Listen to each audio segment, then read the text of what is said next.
ज्यादा interesting topic है उसको आज हम लोग देखेंगे। क्या नाम है इस टॉपिक का? इस टॉपिक का नाम है नैनो तकनीक, नैनो टेक्नोलॉजी। बहुत मजा आएगा, बहुत ही मजेदार लगेगा, लेकिन आप अब बिल्कुल कमेंट रोक दीजिए और कमेंट रोककर पूरी चीजें समझने की कोशिश करिए, ठीक है? तो जी सिंपल सा लैंग्वेज समझिएगा कि अगर कोई भी तकनीक है, बहुत अच्छी से, हाँ ध्यान दीजिएगा, अगर कोई भी तकनीक है मेरे प्यारे बच्चों, अगर कोई भी तकनीक अगर 1 मीटर से लेकर 1 नैनोमीटर से लेकर 100 नैनोमीटर के बीच में अगर उसका उपयोग किया जाए, ठीक है, किसी भी तकनीक का उपयोग 1 नैनोमीटर से लेकर 100 नैनोमीटर के बीच में किया जाए तो इसे हम लोग नैनो तकनीक के नाम से जानते हैं। अब बच्चों ये नैनोमीटर क्या होता है? तो याद रखिएगा 1 मीटर का जो अरबवां हिस्सा होता है, ध्यान से सुनिएगा मेरे प्यारे बच्चों, 1 मीटर का अरबवां हिस्सा नैनोमीटर कहलाता है। क्या कहलाता है? Nanometre. 1 billionth part of 1 metre is called nanometre. 1 metre का अरबवां हिस्सा जो है वो क्या कहलाता है बच्चों? नैनोमीटर कहलाता है, ठीक है बच्चों? तो अगर 1 नैनोमीटर से लेकर 100 नैनोमीटर के बीच में कोई तकनीक उपयोग में लाई जाए तो उसे हम लोग क्या बोलते हैं? उसे हम नैनो तकनीक के नाम से जानते हैं, ठीक है? आ रही बात समझ में आ रही है? तो अभी इस चीज को समझने की कोशिश करिए। बिल्कुल मैं फिर से एक रिक्वेस्ट कर रहा हूं, हम्बल रिक्वेस्ट कर रहा हूं अपने कलेजे के टुकड़ों से, अपने प्यारे बच्चों से, कि बिल्कुल कमेंटबाजी रोककर चुपचाप इस टेक्निक को समझने की कोशिश करें, क्योंकि ये तकनीक भी बहुत ज्यादा है। लेकिन आप जब यहां पे ध्यान, ठीक है, मैंने क्या बताया फिर से बता रहा हूं, ठीक है, फिर से बता रहा हूं कि नैनो तकनीक क्या है। नैनो तकनीक याद रखिएगा, नैनो तकनीक वह तकनीक है जो 1 नैनोमीटर से लेकर, अगर कोई भी तकनीक, कोई भी टेक्नोलॉजी अगर 1 नैनोमीटर से लेकर 100 नैनोमीटर के बीच में यूज की जाए, कोई भी तकनीक अगर 1 नैनोमीटर से लेकर 100 नैनोमीटर के बीच में यूज की जाए तो उसे हम लोग क्या बोलते हैं? नैनो तकनीक के नाम से जानते हैं। नैनोमीटर क्या है मैंने अभी पहले बताया, फिर से बता रहा हूं कि 1 नैनोमीटर क्या होता है। नैनोमीटर 1 मीटर का अरबवां भाग होता है, यानी 1 मीटर अगर मान लीजिए इतना है तो 1 मीटर का जो अरबवां हिस्सा होता है उसे 1 नैनोमीटर के नाम से जाना जाता है। तो याद रखिएगा बच्चों, 1 नैनोमीटर से लेकर 100 नैनोमीटर के बीच में अगर कोई तकनीक यूज की जाए तो उसे नैनो तकनीक कहते हैं, और 1 नैनोमीटर 1 मीटर का अरबवां हिस्सा होता है, ठीक है? अब ये कितना छोटा है उसको समझने की कोशिश करिए थोड़ा सा एग्जांपल से। जैसे अगर हम लोग देखें बच्चों तो आपका एक जो परमाणु होता है, एक परमाणु होता है वो जो है 0.1 नैनोमीटर के बराबर होता है, और इस तरीके से जैसे डीएनए होता है तो 2 नैनोमीटर के बराबर होता है, ठीक है? कोई प्रोटीन है जो आप लोगों ने बायोटेक्नोलॉजी में पढ़ा था वो 10 नैनोमीटर के करीब होता है, ठीक है? तो अगर ये बात आप समझने की कोशिश करिए कि ये इतना छोटा, जरा आप लोग खुद ही इमेजिन करते होंगे कि 1 मीटर का अगर अरबवां हिस्सा है, 1 मीटर का अरबवां, 1 मीटर इतना बड़ा होता है, तो 1 मीटर का अरबवां जो हिस्सा होगा उसे नैनोमीटर कहते हैं। तो इतना छोटा भाग, इतना छोटा भाग में अगर कोई तकनीक उपयोग में लाई जाती है तो उसे हम लोग नैनो तकनीक कहते हैं। तो सर ये तकनीक जो है वो क्या है, मतलब इसका कहां उपयोग है? मेरे प्यारे बच्चों, ये जो नैनो तकनीक है इसका आज हर जगह उपयोग किया जा रहा है। अगर आप लोगों ने सुना होगा, आप अपने आजकल इनका मेडिकल में यूज किया जा रहा है, आजकल ऐसी नैनो सर्जरी की जा रही है कि nano surgery, nano nano robots बनाए जा रहे हैं, इतने छोटे रोबोट्स बनाए जा रहे हैं जो कि आपको आंखों से दिखाई भी नहीं पड़ेंगे, लेकिन इसके बावजूद भी इतने आंखों से न दिखाई देने वाले रोबोट बनाए जा रहे हैं जिन्हें नैनो रोबोट कहे जा रहे हैं। ये आपकी बॉडी में जाएंगे और सर्जरी करके चले आएंगे, यानी बॉडी में इंजेक्शन के जरिए आपकी बॉडी में डाल दिए जाएंगे नैनो रोबोट, या आपके ब्लड वेसल्स यानी रक्त वाहिनियों से आपके अंगों तक पहुंचेंगे, अंगों में जाकर सर्जरी करेंगे और सर्जरी करके फिर वापस उनको बॉडी से बाहर निकाल दिया जाएगा। और आप एक हॉस्पिटल के ऑपरेशन थिएटर में बैठे बैठे चाय और कॉफी पीते पीते आपकी बॉडी में सर्जरी हो जाएगी और आपकी बॉडी से एक बूंद खून भी नहीं निकलेगा। ऐसे नैनो रोबोट्स बनाए जा रहे हैं। तो ये नैनो रोबोट्स कैसे बनाए जा रहे हैं? नैनो तकनीक की मदद से बनाए जा रहे हैं। इसके अलावा बच्चों आज आप लोग सुनते होंगे कि रिंकल फ्री क्लॉथ्स आ रहे हैं। रिंकल फ्री क्लॉथ्स का मतलब कि ऐसे कपड़े आ रहे हैं जिनमें सिकुड़न नहीं होती है, ठीक है? मतलब कि उनको प्रेस करने की जरूरत नहीं पड़ती, उनको आयरन करने की जरूरत नहीं पड़ती है, वो भी नैनो तकनीक से बनाए जा रहे हैं। आजकल आप लोगों ने कुछ कपड़े देखे होंगे जिन पर पानी का असर नहीं होता, आप पानी का छिड़काव कर दीजिए, पानी का छिड़काव करने के बाद जो है वो जो पूरा का पूरा कपड़ा होता है वो गीला ही नहीं होता है, तो वो नैनो तकनीक से बनाया जा रहा है। आजकल जो है मोटे मोटे फाइबर्स, ठीक है, आजकल जो है जो फाइटर जेट्स हैं, जो लड़ाकू विमान है, उनको हल्का बनाने के लिए जो है वो नैनो तकनीक का उपयोग किया जा रहा है, उनमें जो फाइबर्स यूज किए जा रहे हैं वो नैनो तकनीक से बनाए जा रहे हैं। तो ओवरऑल मेरे प्यारे बच्चों, नैनो तकनीक का बहुत ही जबरदस्त उपयोग है, पूरी दुनिया में उपयोग हो रहा है। इस वक्त मार्केट में 700 से 800 प्रकार की चीजें ऐसी हैं जो मार्केट में अवेलेबल हैं, जो नैनो टेक्नोलॉजी की मदद से, नैनो तकनीक की मदद से बनाई जा रही हैं। अब बात ये आती है कि नैनो तकनीक सर इतना, मतलब एक तरीके से कह सकें तो नैनो तकनीक एक ऐसी टेक्नोलॉजी है जो कि जादू वाली टेक्नोलॉजी है, बिल्कुल मैजिकल टेक्नोलॉजी है, ठीक है? यानी जो दुनिया में पूरी तरीके से दुनिया को बदल के रख दे रही है। लेकिन ये टेक्नोलॉजी बहुत छोटे स्तर पर इसका उपयोग किया जाता है। मतलब सोचिए मैंने क्या बताया, वह तकनीक जो कि 1 नैनोमीटर से लेकर 100 नैनोमीटर के बीच में उपयोग में लाई जाती है उसे नैनो टेक्नोलॉजी बोलते हैं। और ये जो नैनोमीटर होता है वो कितने मीटर का होता है? 1 मीटर का अरबवां हिस्सा होता है। तो सवाल ये उठता है मेरे प्यारे बच्चों कि ये जो नैनोमीटर है सर, ये जो तकनीक नैनो टेक्नोलॉजी है इतने छोटे स्तर पर क्यों की जा रही है? इतना बड़ी आप चीजें बता रहे हैं कि सर एक ऐसी जो है वो रोबोट बनाया जा रहा है जो बॉडी में जाकर सर्जरी कराएगा, हमें पता भी नहीं चलेगा, रिंकल फ्री क्लॉथ्स बनाए जा रहे हैं, पानी पर असर न करने वाले कपड़े बनाए जा रहे हैं, सब कुछ सही है, लेकिन सर इतने छोटे स्तर पर इसे क्यों किया जा रहा है? यानी इतने छोटे स्तर पर क्या ऐसा काम किया जा रहा है? तो याद रखिएगा मेरे प्यारे बच्चों कि इस नैनो टेक्नोलॉजी को समझने के लिए दो सवाल हैं। उन दो सवालों का जवाब अगर आपको मिल जाए तो नैनो टेक्नोलॉजी जो है वो आपको समझ में आ जाएगी। पहला सवाल यह है कि इस तकनीक में क्या किया जा रहा है, और दूसरा इतने छोटे स्तर पर क्यों किया जा रहा है, छोटे स्तर पर क्यों किया जा रहा है। तो दो सवाल हैं बच्चों, अगर इन दो सवालों का जवाब आपको मिल जाए तो आपको नैनो टेक्नोलॉजी समझ में आ जाएगी कि नैनो टेक्नोलॉजी में आखिर किया क्या जा रहा है और इतने छोटे स्तर पर क्यों किया जा रहा है। इतने समझ रहे ना, तो क्या किया जा रहा है और इतने छोटे स्तर पर क्यों किया जा रहा है, ये दो सवालों के जवाब आपको दे दिए जाए तो आप नैनो टेक्नोलॉजी को मेरे प्यारे बच्चों समझ लोगे। अभी सिर्फ समझना है, मैं बाकी जो भी चीजें रहेंगी वो सब मैं लिखवा दूंगा, ठीक है, सारी चीजें मैं नोट करवा दूंगा, परेशान मत होइए, लेकिन अभी सिर्फ समझना है, क्योंकि ये किताबों में मैंने आपको बताया, जब अपनी किताबों में या किसी मैगजीन में या किसी नोट्स में पढ़ने की कोशिश करेंगे तो आपके समझ से बाहर रहेगी ये टेक्नोलॉजी। लेकिन आज मैं आप लोगों को वादा करता हूं कि अगर मैं समझाऊंगा तो उसके बाद कोई ऐसा बच्चा जो कि यहां पर कंसंट्रेट करके सुनेगा मेरी बात, उसको ऐसा हो ही नहीं सकता कि ना समझ में आए। तो आज आ रही कि नैनो टेक्नोलॉजी में जो आजकल बहुत बढ़िया बढ़िया प्रोडक्ट्स बनाए जा रहे हैं, एक से एक शानदार प्रोडक्ट्स बनाए जा रहे हैं, ये बनाए तो जा रहे हैं, लेकिन हमें ये नहीं समझ में आ रहा है कि आखिर ये कैसे बनाए जा रहे हैं, क्या ऐसा किया जा रहा है इस नैनो तकनीक में, और दूसरा जो है कि इतने छोटे स्तर पर इसको करने की क्या आवश्यकता है। आ रही बात समझ में? तो अब यहां पर अगर बात करें बच्चों, सबसे पहले मैं इस सवाल का जवाब दूंगा कि आखिर नैनो टेक्नोलॉजी में क्या किया जा रहा है, और फिर दूसरा सवाल का जवाब दूंगा कि आखिर इतने छोटे स्तर पर क्यों किया जा रहा है। तो पहले सवाल का जवाब हम लोग ढूंढते हैं, ठीक है।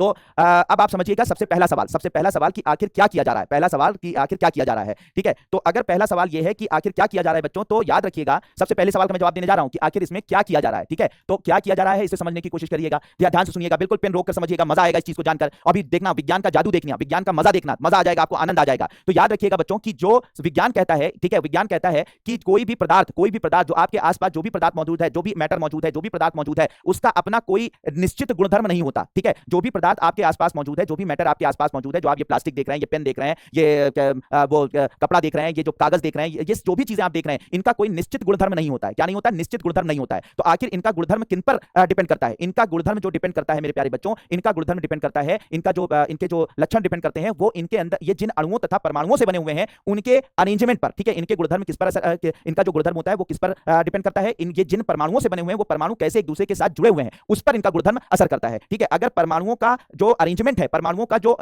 जुड़ाव है, अगर उसको बदल दिया जाए तो गुणधर्म किसी भी पदार्थ का बदला जा सकता है। फिर से मैं बता रहा हूं, विज्ञान कहता है कि जो अभी आपने आसपास जो भी पदार्थ आप देख रहे हैं वो पदार्थ, उन पदार्थों का अपना कोई निजी गुणधर्म या निश्चित गुणधर्म नहीं होता, बल्कि गुणधर्म किस चीज का होता है? जो भी पदार्थ जिस परमाणु से बना होता है उन परमाणुओं के अरेंजमेंट, यानी वो किस तरीके से एक दूसरे के साथ मिले हुए हैं, एक दूसरे के साथ जुड़े हुए हैं, उस पर किसी भी पदार्थ का गुणधर्म डिपेंड करता है। मतलब अगर वो परमाणुओं का जो आकार है, मतलब जो जुड़ाव है, उसको बदल दिया जाए तो गुणधर्म बदला जा सकता है। अब इसको समझने की कोशिश करिएगा, एक छोटे से एग्जांपल से और जादू से देखिएगा। मान लीजिए मेरे प्यारे प्यारे बच्चों कि ये जो है कार्बन है, ये कार्बन है, कार्बन एक परमाणु है, ठीक है। कार्बन एक एटम है, कार्बन के जो एटम्स होते हैं वो आपस में इस तरीके से, ये सब जगह समझ लीजिए कार्बन के परमाणु है, कार्बन के परमाणु है। तो हर जगह पर ये कार्बन के परमाणु ऐसे अरेंज है, ऐसे अरेंज है। अगर कार्बन के परमाणु मेरे प्यारे बच्चों अगर ऐसे अरेंज हो जाए जैसा आपको दिखाई पड़ रहा है, तो ऐसा अरेंजमेंट अगर हो जाए कार्बन के परमाणुओं का, तो ये बन जाता है हीरा। क्या बन जाता है बच्चों? हीरा, यानी कि डायमंड। और डायमंड की जो प्रॉपर्टी होती है, यानी उसके जो गुणधर्म होते हैं वो क्या होते हैं? डायमंड जो है हीरा दुनिया का सबसे ज्यादा हार्ड, यानी कि सबसे ज्यादा सख्त, यानी कि सबसे ज्यादा मजबूत पदार्थ होता है। उससे ज्यादा मजबूत पदार्थ इस धरती पर नहीं होता है, ठीक है। तो हीरा जो डायमंड होता है मेरे प्यारे बच्चों, वो सबसे सख्त, सबसे मजबूत पदार्थ होता है, ठीक है, सबसे मजबूत पदार्थ होता है। और साथ ही साथ ये कुचालक होता है विद्युत का क्या होता है? कुचालक, यानी इसमें विद्युत धारा प्रवाहित नहीं हो सकती है। तो हीरा क्या है? सबसे मजबूत है, इसका गुणधर्म क्या है? ये सबसे ज्यादा मजबूत है, सबसे ज्यादा सख्त है, और साथ ही साथ इसमें विद्युत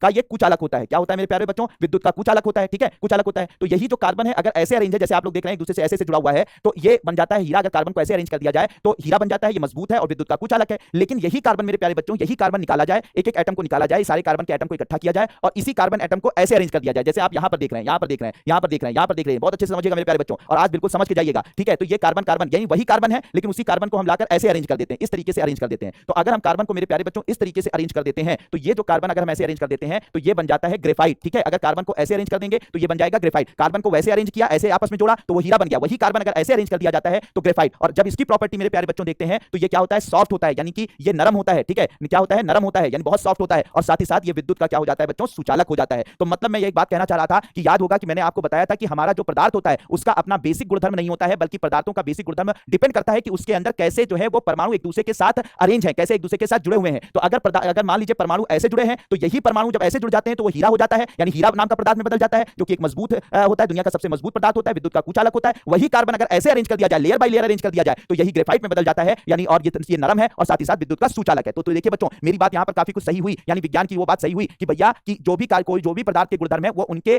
पदार्थों में मौजूद जो एटम्स होते हैं, परमाणु होते हैं, उनके अरेंजमेंट पर डिपेंड करता है। देखिए अरेंजमेंट ऐसा हुआ तो ये हार्ड हो गया, ये कुचालक हो गया। अरेंजमेंट ऐसा कर दिया गया तो क्या गया?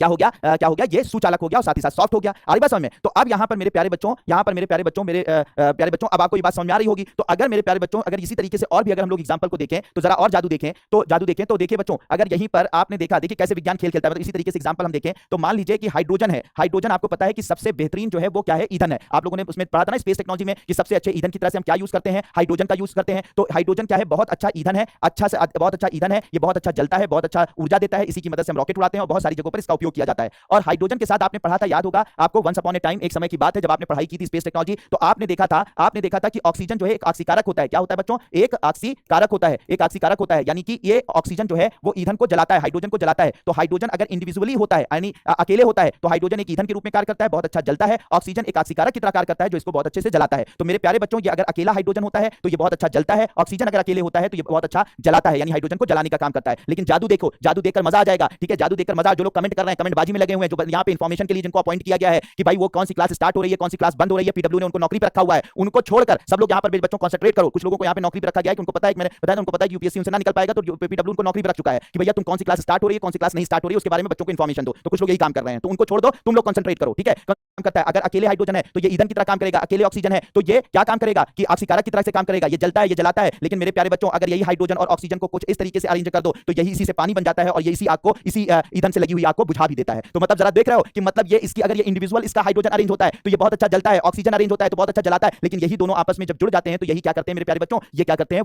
इसी से लगी हुई आग को बुझा देते हैं, यानी पानी बन जाता है। तो मतलब सारा खेल किस चीज का चल रहा है मेरे प्यारे बच्चों, ठीक है, सारा खेल किस चीज का चल रहा है, सारा खेल चल रहा है यहाँ पर अरेंजमेंट का, यानी कि कैसे आप परमाणुओं को एक दूसरे के साथ जोड़ते हो, परमाणु कैसे अरेंज होते हैं, उसका सारा खेल चल रहा होता है। जैसे मैंने पहले एग्जांपल बताया कि यहाँ पर हीरा है, हीरा कैसे, यही कार्बन है, यही कार्बन अगर ऐसे अरेंज हो जाता है तो हीरा बन जाता है, मजबूत होता है, विद्युत का कुचालक होता है। लेकिन यहीं पर यही कार्बन अगर ऐसे अरेंज हो जाता है तो ग्रेफाइट बन जाता है, जो नरम है और सुचालक है विद्युत का। तो मतलब सोचिए प्रॉपर्टी किस पर डिपेंड कर रही है, प्रॉपर्टी डिपेंड कर रही है आपके जो एटम्स हैं उनके अरेंजमेंट पर, यानी वो किस तरह से व्यवस्थित है उन पर जो है वो अरेंज कर रही है। अब जरा सोचो मेरे प्यारे बच्चों, इधर देखो और एग्जांपल और मजा आएगा। हाइड्रोजन आगे है, हाइड्रोजन आगे है, ऑक्सीजन पीछे है तो ये बन गया पानी। हाइड्रोजन आगे आगे है तो ऑक्सीजन पीछे है तो बन गया पानी। लेकिन वही ऑक्सीजन आगे हो जाए, हाइड्रोजन पीछे हो जाए तो ये बन जाता है बच्चों अल्कोहल। क्या बन जाता है? अल्कोहल। अल्कोहल जिससे लोग जो है नशे में आ जाते हैं। तो जरा सोचिए कि हाइड्रोजन आगे है, ऑक्सीजन पीछे है, तो अरेंजमेंट ऐसी है तो बना है पानी, और ऑक्सीजन आगे है, हाइड्रोजन पीछे है तो बन जाता है अल्कोहल। यानी कि आप समझ ही सकते हो अल्कोहल। तो मतलब क्या है सारा खेल, क्या है सारा खेल, क्या है अरेंजमेंट का है। इसके अलावा देखिए सोडियम अगर अकेले है, अगर सोडियम अकेले है, सोडियम Na सोडियम अकेले है तो ये सबसे ज्यादा जो है वो है, मतलब कह सकते हैं कि सबसे ज्यादा ऊर्जा देने, सॉरी सबसे ज्यादा जो है कह सकते हैं कि एक तरीके से सक्रिय एलिमेंट है। यानी कि अगर इसको पानी में डाल दो तो पानी में आग लग जाए, अगर हवा में रख दो तो हवा में आग लग जाए, इतना ज्यादा सक्रिय होता है ये सोडियम। तो सोडियम अगर अकेले है मेरे प्यारे बच्चों तो पानी में आग लगा दे, हवा में आग लगा दे। इसी जगह पे क्लोरीन ले लो, क्लोरीन अगर अकेले है तो क्लोरीन मेरे प्यारे बच्चों जो है वो टॉक्सिक होता है, जहरीला होता है। अगर किसी को खिला दो तो उसकी जान चली जाए। जरा बच्चों सोचिए कि सोडियम इतना ज्यादा सक्रिय है कि पानी में आग लगा दे, क्लोरीन इतना ज्यादा जो है वो टॉक्सिक है कि किसी की जान ले ले। लेकिन मेरे प्यारे बच्चों अगर यही सोडियम और क्लोरीन आपस में जुड़ जाते हैं तो जानते हो क्या बन गया? ये नमक बन गया। और इसी नमक को तुम रोज खाते हो, लेकिन तुम्हारी ना जान जाती है ना तुम्हारे शरीर में आग लगती है। तो इसका मतलब क्या हो गया मेरे प्यारे बच्चों? यहाँ पर क्या बच्चों हो गया? यहाँ पे इसका मतलब कि अरेंजमेंट चेंज हो जाता है तो प्रॉपर्टीज चेंज हो जाती हैं, अरेंजमेंट चेंज हो जाता है तो प्रॉपर्टीज चेंज हो जाती हैं। तो इतने सारे एग्जांपल से देखकर, ठीक है, अब आप समझ रहे हो मेरे प्यारे बच्चों, मजा आ रहा है कि नहीं सब जानकर, विज्ञान का जादू सुनकर? तो इस दुनिया में अगर आप ध्यान से देखो, ठीक है, अब ध्यान से देखो, तो ध्यान से अगर देखो तो दुनिया में जो भी पदार्थ हमारे आसपास मौजूद है उनके अरेंजमेंट पर ही सारा खेल है, सारा खेल है, सारी प्रॉपर्टी उनके अरेंजमेंट पर ही डिपेंड करती है, ठीक है, करती है। तो वैज्ञानिकों ने जब इस बात को देखा, ठीक है, इसका मतलब हाँ, संरचना बदलने से क्या हो जाती है? प्रॉपर्टीज चेंज हो जाती हैं। तो वैज्ञानिकों ने जब ये बात देखी, कहा ये तो यार बड़ा मजेदार चीज है कि अगर अरेंजमेंट हम बदल देते हैं तो प्रॉपर्टीज बदल जाती हैं, अरेंजमेंट बदल देते हैं तो प्रॉपर्टीज बदल जाती हैं, व्यवस्था को बदल दिया जाता है तो प्रॉपर्टीज बदल जाती हैं। तो वैज्ञानिकों ने जब इस चीज को देखा तो वैज्ञानिकों ने क्या किया कि चलो हम लोग कुछ कमाल करते हैं। तो वैज्ञानिकों ने मेरे प्यारे बच्चों क्या किया, ठीक है, क्या किया कि आपका जो जैसे ये डायमंड है, इस तरह से अरेंज था तो डायमंड था, इस तरह से अरेंज था तो ग्रेफाइट था। तो वैज्ञानिकों ने सोचा कि लाओ हम अपने मर्जी से बदल के देखते हैं। तो वैज्ञानिकों ने क्या किया मेरे प्यारे बच्चों कि अब यहीं पर नैनो टेक्नोलॉजी का स्टार्ट हो जाता है। वैज्ञानिकों ने क्या किया कि उसी कार्बन को, जैसे कार्बन ऐसे अरेंज था तो डायमंड हो गया, वैसे अरेंज था तो ग्रेफाइट हो गया। तो वैज्ञानिकों ने क्या किया कि कार्बन को ऐसे अरेंज कर दिया, जैसे फुटबॉल होता है ना, उस तरीके से फुटबॉल शेप में इस पूरे कार्बन को अरेंज कर दिया। हर जगह पे carbon carbon carbon carbon carbon carbon carbon carbon carbon लगा दिया। जब हर जगह पे कार्बन कार्बन कार्बन लगा दिया तो इससे एक नया पदार्थ बन गया जिसका नाम था फ्लोरीन। क्या नाम था बच्चों? जिसका नाम था फ्लोरीन। और ये जो फ्लोरीन है आज नैनो टेक्नोलॉजी में, नैनो प्रोडक्ट्स बनाने में इसका यूज किया जा रहा है। तो नैनो टेक्नोलॉजी में बच्चों किया क्या जा रहा है? फिर से आप, मुझे लगता है एक बच्चे का कॉन्सेप्ट क्लियर हो गया कि क्या भैया, कि मैंने क्या बताया कि जो भी पदार्थ हमारे आसपास मौजूद है उनकी व्यवस्था में, उनके परमाणुओं अणुओं की व्यवस्था में अगर परिवर्तन कर दिया जाए तो पदार्थों का, जो पदार्थ बनते हैं उनका गुणधर्म बदला जा सकता है। तो वैज्ञानिकों ने यानी कि नैनो तकनीक में क्या किया कि नए नए पदार्थ बनाए, नए नए गुणधर्म वाले पदार्थ बनाए। कैसे बनाए? कैसे बनाए? पदार्थों के अंदर मौजूद जो अणुओं तथा परमाणु थे उनकी व्यवस्था में परिवर्तन करके। जैसे ये प्राकृतिक है, ये प्राकृतिक है, लेकिन वैज्ञानिकों ने क्या किया? अप्राकृतिक तौर से लैब के अंदर कार्बन को ऐसे अरेंज कर दिया, फ्लोरीन बन गया। और इसकी मदद से आजकल बहुत सारी नैनो टेक्नोलॉजी में जो इसका यूज किया जा रहा है, मेडिसिन में यूज किया जा रहा है, ठीक है, चिकित्सा के क्षेत्र में इसका उपयोग किया जा रहा है, इलेक्ट्रॉनिकी के क्षेत्र में इसका उपयोग किया जा रहा है। वही कार्बन को ऐसे हमने ट्यूब टाइप का अरेंज कर दिया, ऐसे ट्यूब टाइप की अरेंज कर दिया, ऐसे जैसे आपको ये दिख रही है, ठीक है, इसे नैनो ट्यूब कहा गया। इससे भी, इसका भी आज चिकित्सा के क्षेत्र में, इलेक्ट्रॉनिकी के क्षेत्र में इसका उपयोग किया जा रहा है। वही कार्बन जो है बच्चों ऐसे अरेंज कर दिया गया हेक्सागोनल शेप में, हेक्सागोनल शेप में, जैसे कि मधुमक्खी का छत्ता होता है उस तरीके से अरेंज कर दिया गया। जब उस तरीके से अरेंज कर दिया गया तो ये एक नया प्रोडक्ट बन गया जिसका नाम ग्राफीन है, ठीक है, ग्राफीन है। और आज ग्राफीन, ग्राफीन के बारे में तो सुन लोगे तो तुम्हारे होश उड़ जाएंगे कि ग्राफीन जो है वो बहुत अच्छा कंडक्टर, यानी बहुत अच्छा इसमें ये सुचालक है, ठीक है, यानी विद्युत बहुत अच्छे तरीके से इसमें बहती है। इसके अलावा जो है ये बहुत ज्यादा मजबूत है, फ्लेक्सिबल है, यानी कि इसको मोड़ा भी जा सकता है, मजबूत भी है, और सबसे इंपॉर्टेंट इतना पतला है, इतना पतला है, इतना पतला है कि 1 mm यानी सेंटीमीटर के 10वें हिस्से से कि बराबर की मोटाई में यानी 1 mm की अगर इसकी मोटाई के अंदर इसमें 40 लाख शीट रखी जा सकती है। मतलब 1 mm के अंदर 40 लाख शीट जो है वो ग्राफीन की रखी जा सकती है, इतना पतला है। तो आजकल जो ये हल्के हल्के आप जो है मोबाइल देख रहे हो, हल्के सोलर पैनल्स फ्यूचर में बनने जा रहे हैं, ये सब किसकी मदद से बन रहे हैं? ग्राफीन की मदद से बन रहे हैं। तो ग्राफीन भी नैनो टेक्नोलॉजिकल प्रोडक्ट है। तो प्राकृतिक रूप से तो ये दोनों पे है, मतलब कि ये तो प्रकृति ने बनाया, भगवान ने बनाया कि इसका अरेंजमेंट ऐसे था, उसका अरेंजमेंट ऐसे कर दिया, प्रॉपर्टी चेंज हो गई। ये जो प्रोडक्ट है उसी को टेक्नोलॉजी का यूज करके जो है वैज्ञानिकों ने बनाया। फ्लोरीन है, नैनो ट्यूब्स है, ग्राफीन है, इन सबका उपयोग जो है नैनो टेक्नोलॉजी के अंदर बनाकर और इनका उपयोग आज पूरी दुनिया में किया जा रहा है। समझ रहे हो मेरे प्यारे बच्चों? तो इस वक्त पूरी सिस्टम में इसी तरीके से काम। तो नैनो टेक्नोलॉजी, मेरे प्यारे बच्चों, नैनो टेक्नोलॉजी की अगर बात की जाए तो नैनो टेक्नोलॉजी मुझे लगता है कि आप लोगों को अब थोड़ी बहुत समझ में आना शुरू हो गई होगी। ठीक है, नैनो टेक्नोलॉजी आप लोगों को काफी कुछ समझ में आना शुरू हो गई हो। अगर आपसे कोई पूछे कि नैनो टेक्नोलॉजी में क्या किया जा रहा है, ऐसे वंडरफुल प्रोडक्ट कैसे बनाए जा रहे हैं, तो आप बताएंगे कि नैनो टेक्नोलॉजी में असल में हो क्या रहा है। वैज्ञानिक जो है वो अणुओं तथा परमाणुओं की व्यवस्था में परिवर्तन कर देते हैं, जिससे नए गुणधर्म वाले पदार्थ बन जाते हैं। और ये जो नए गुणधर्म वाले पदार्थ होते हैं वो जो है वो नैनो टेक्नोलॉजी में आज हर जगह इनका उपयोग किया जा रहा है। तो बिल्कुल बात समझ में आ गई। अभी सिर्फ कॉन्सेप्ट समझना है, लिखवा मैं दूंगा, फिर मैं बोल रहा हूं लिखवा मैं दूंगा, लेकिन कॉन्सेप्ट समझ में आ गया। तो पहला सवाल जो मैंने आप लोगों से पूछा था कि आखिर क्या किया जा रहा है, सवाल दो थे, क्या कि नैनो टेक्नोलॉजी में आखिर क्या किया जा रहा है और इतने छोटे स्तर पर क्यों किया जा रहा है। तो क्या किया जा रहा है ये बात मुझे लगता है हर बच्चे को इन सारे उदाहरणों से समझ में आ गई होगी कि आखिर नैनो टेक्नोलॉजी में क्या किया जा रहा है। बिल्कुल कॉन्सेप्ट क्लियर मेरे प्यारे बच्चों? जल्दी बताइए, जल्दी बताइए, बिल्कुल कॉन्सेप्ट क्लियर?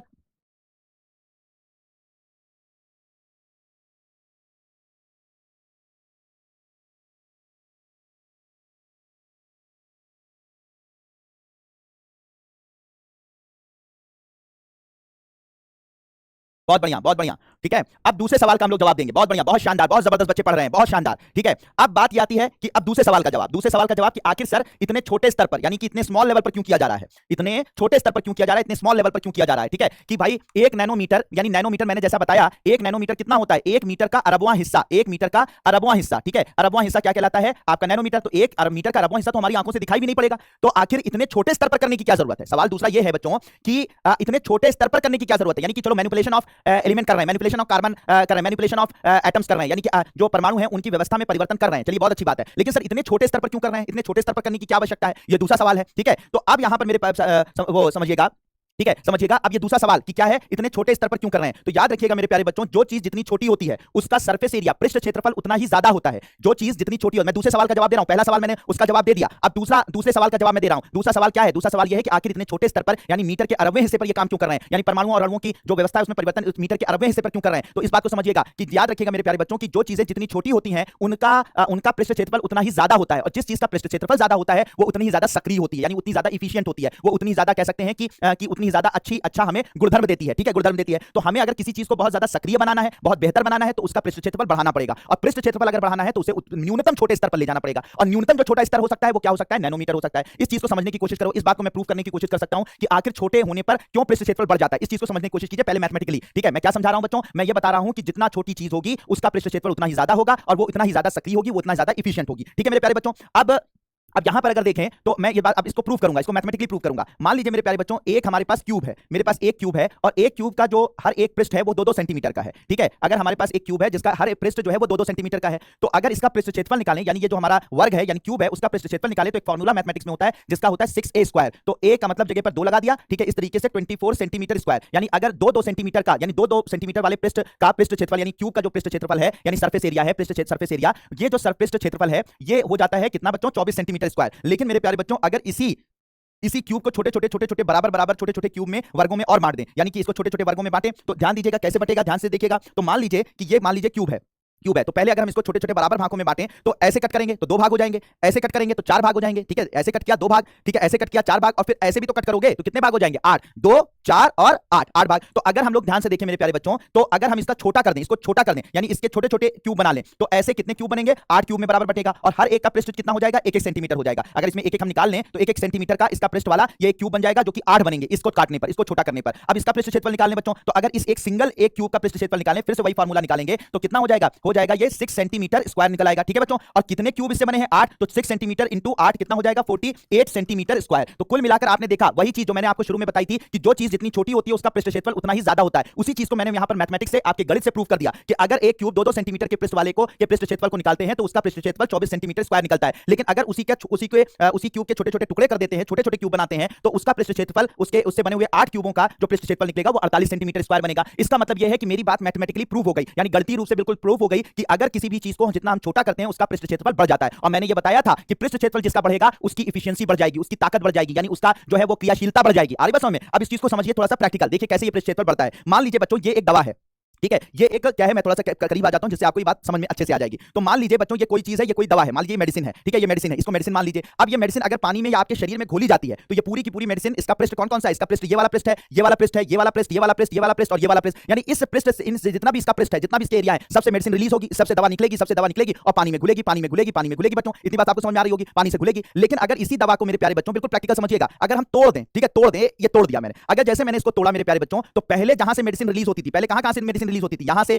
ठीक है, यहां से, यहां से, यहां से, यहां से, वहां से तो रिलीज ही होगी। लेकिन जैसे मैंने इसको दो टुकड़े में तोड़ा, दो पृष्ठ और मिल गए मेरे पास, ठीक है, ये दोनों पृष्ठ और मिल गए। पहले ये पृष्ठ नहीं थे, यहां से मेडिसिन नहीं रिलीज हो सकती थी, लेकिन जैसे मैंने इसको तोड़ा, दो पृष्ठ और मिल गए। अब मेडिसिन यहां से भी रिलीज होगी, यहां से भी रिलीज होगी। अब अगर यहां से दोनों जगह से रिलीज होगी, तो जहां पहले से हो रही थी वहां से तो उसके अणु निकलेंगे निकलेंगे, साथ ही साथ ये पृष्ठ अलग करने पर यहां से भी मेडिसिन रिलीज होगी, तो ये मेडिसिन जल्दी बॉडी में घुल जाएगी, पानी में जल्दी घुल जाएगी, जिससे क्या होगा, आपकी बॉडी में जल्दी से जल्दी चीजें समाहित हो जाएंगी या पानी में घुल जाएंगी। इसी वजह से छोटे बच्चों को क्या किया जाता है, ऐसे ही घोल कर या उसको लिक्विड फॉर्म में मेडिसिन दी जाती है बच्चों को, कि उनकी बॉडी में जल्दी से जल्दी वो एब्जॉर्ब हो जाए, अवशोषित हो जाए। तो मतलब यहां पर यह हो जाता है बच्चों कि जब आप किसी भी छोटे चीज को, बड़ी चीज को तोड़कर उसके छोटे छोटे भाग करते हैं, तो एक तो उसके तोड़ने पर यानी उसके टूटने से बहुत सारे जो पृष्ठ, उसका पृष्ठ क्षेत्रफल बढ़ता जाता है, यानी बहुत सारे नए नए पृष्ठ निकलते जाते हैं और फिर उन पृष्ठ के निकलने की वजह से उसकी एफिशिएंसी क्या हो जाती है, बढ़ जाती है। तो मेरे प्यारे बच्चों याद रखिएगा, बड़ी चीजों से, बड़ी चीजों का पृष्ठ क्षेत्रफल, जो छोटी चीजों का पृष्ठ क्षेत्रफल बड़ी चीजों से ज्यादा होता है, और जितना ज्यादा पृष्ठ क्षेत्रफल होगा उसकी एफिशिएंसी, उसकी ताकत उतनी ही ज्यादा होगी। मेरे प्यारे बच्चों समझ में आ रही बात, ठीक है। तो सीधी सी बात है, ये कैसे हुआ, ये पृष्ठ क्षेत्रफल कैसे 24 सेंटी, क्यूब तो वही है, क्यूब तो वही है, यहां पर भी जादू हुआ, क्यूब वही है, लेकिन जब उसको छोटा कर दिया तो उसका पृष्ठ क्षेत्रफल डबल हो गया। क्यों हो गया, क्योंकि जैसे छोटे छोटे टुकड़ों में हम चीजों को तोड़ते हैं, नए नए पृष्ठ हमें मिलते जाते हैं, और जब नए नए पृष्ठ मिलते जाते हैं तो उसका पृष्ठ क्षेत्रफल कंपैरेटिवली बड़ों से बढ़ता जाता है, जिससे उसकी एफिशिएंसी बढ़ जाती है। मेरे प्यारे बच्चों समझ में आ गई बात, ठीक है। तो अब यहां पर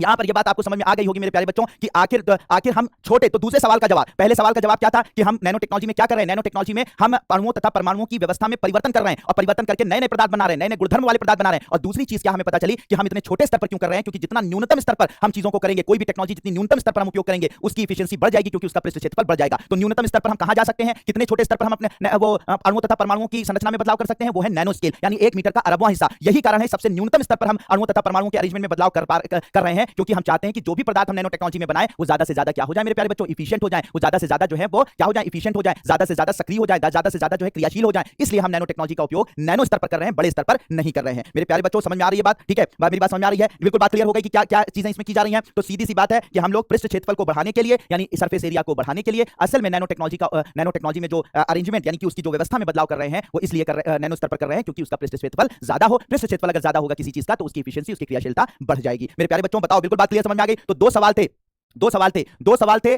थे, कौन कौन से सवाल, क्या किया जा रहा है, तो आप बताएंगे नैनो टेक्नोलॉजी में क्या किया जा रहा है, तो आप बताएंगे कि नैनो टेक्नोलॉजी में किसी भी पदार्थ के अणुओं तथा परमाणुओं की व्यवस्था में बदलाव किया जा रहा है, ठीक है। और क्यों इतने छोटे स्तर पर किया जा रहा है, क्योंकि हम चाहते हैं कि जो भी पदार्थ बनाए जाए नैनो तकनीक में वो ज्यादा से ज्यादा क्रियाशील हो, और क्रियाशीलता के लिए वो पृष्ठ क्षेत्रफल ज्यादा होना चाहिए, और पृष्ठ क्षेत्रफल ज्यादा करने के लिए हमें उसे छोटे से छोटे स्तर पर ले जाना होगा, करना होगा, ठीक है। बिल्कुल बात क्लियर मेरे प्यारे बच्चों, बिल्कुल बात क्लियर, बिल्कुल बात क्लियर मेरे प्यारे बच्चों, जल्दी बताइए, ये दोनों सवालों के जवाब आपको मिल गए।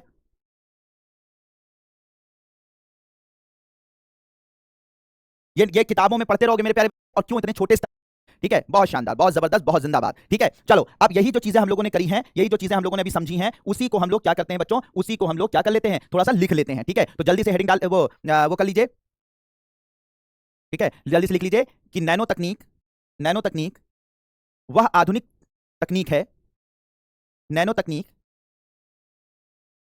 वह आधुनिक तकनीक है, वह आधुनिक तकनीक है जिसके अंतर्गत,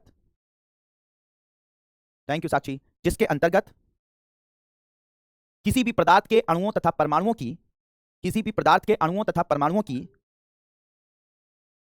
किसी भी पदार्थ के अणुओं तथा परमाणुओं की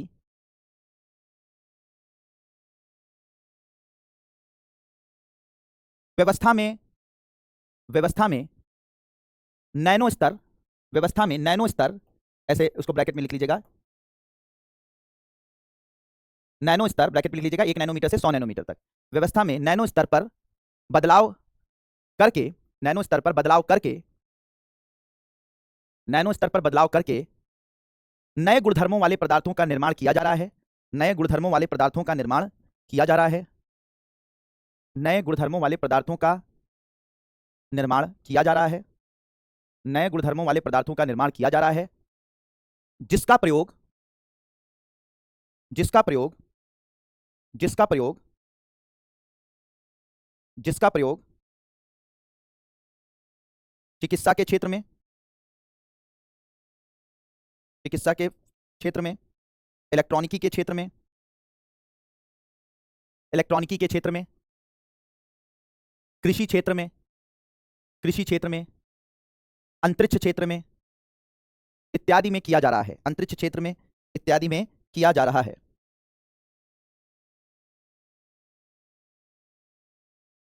पैराग्राफ चेंज करके लिखिएगा। अमेरिकी वैज्ञानिक, अमेरिकी वैज्ञानिक रिचर्ड फेनमैन, रिचर्ड फेनमैन, अमेरिकी वैज्ञानिक रिचर्ड फेनमैन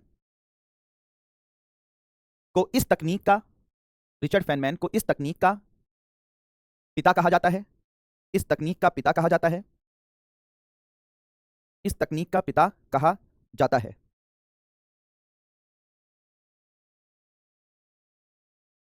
इस तकनीक का पिता कहा जाता है, पिता कहा जाता है। अब बच्चों बात यहां पर, हाँ, अब ये जो नैनो टेक्नोलॉजी है मेरे प्यारे बच्चों, नैनो टेक्नोलॉजी में ये पॉसिबल कैसे हो पा रही है? मतलब इतने नैनो स्तर पर तो हम अपनी आंखों से तो देख नहीं सकते, जो नॉर्मल माइक्रोस्कोप है वो भी नहीं देख सकता, जो नॉर्मल माइक्रोस्कोप, इलेक्ट्रॉन माइक्रोस्कोप है वो भी नहीं देख सकता। तो आखिर ये नैनो तकनीक में जो अणुओं तथा परमाणुओं की व्यवस्था में हम बदलाव कर रहे हैं, उसके लिए एक विशेष प्रकार का माइक्रोस्कोप को आविष्कार किया गया है, ऐसा माइक्रोस्कोप बनाया गया है जिसकी मदद से हम परमाणुओं को भी देख सकते हैं। तो दुनिया में एक ऐसा माइक्रोस्कोप है मेरे प्यारे बच्चों जो परमाणुओं को भी देख सकता है, और जब परमाणुओं को देख सकता है तो उन परमाणुओं में की व्यवस्था में परिवर्तन भी किया जा सकता है।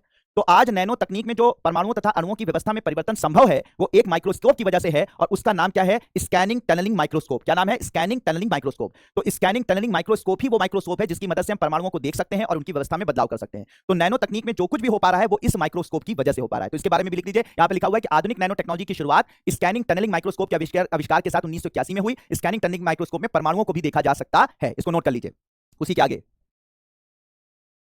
ठीक है? ये देखिए यहाँ पे लिखा हुआ है, इसको पूरा लिख लीजिए उसी के नीचे जहां मैंने लिखा बताया है। तो दुनिया में इन परमाणुओं तथा अणुओं को देखने की जो क्षमता है, इतने छोटे स्तर पर उनको देखने की जो क्षमता है वो इसी माइक्रोस्कोप के कारण हो सकता है। क्या नाम है इस माइक्रोस्कोप का? Scanning tunnelling microscope.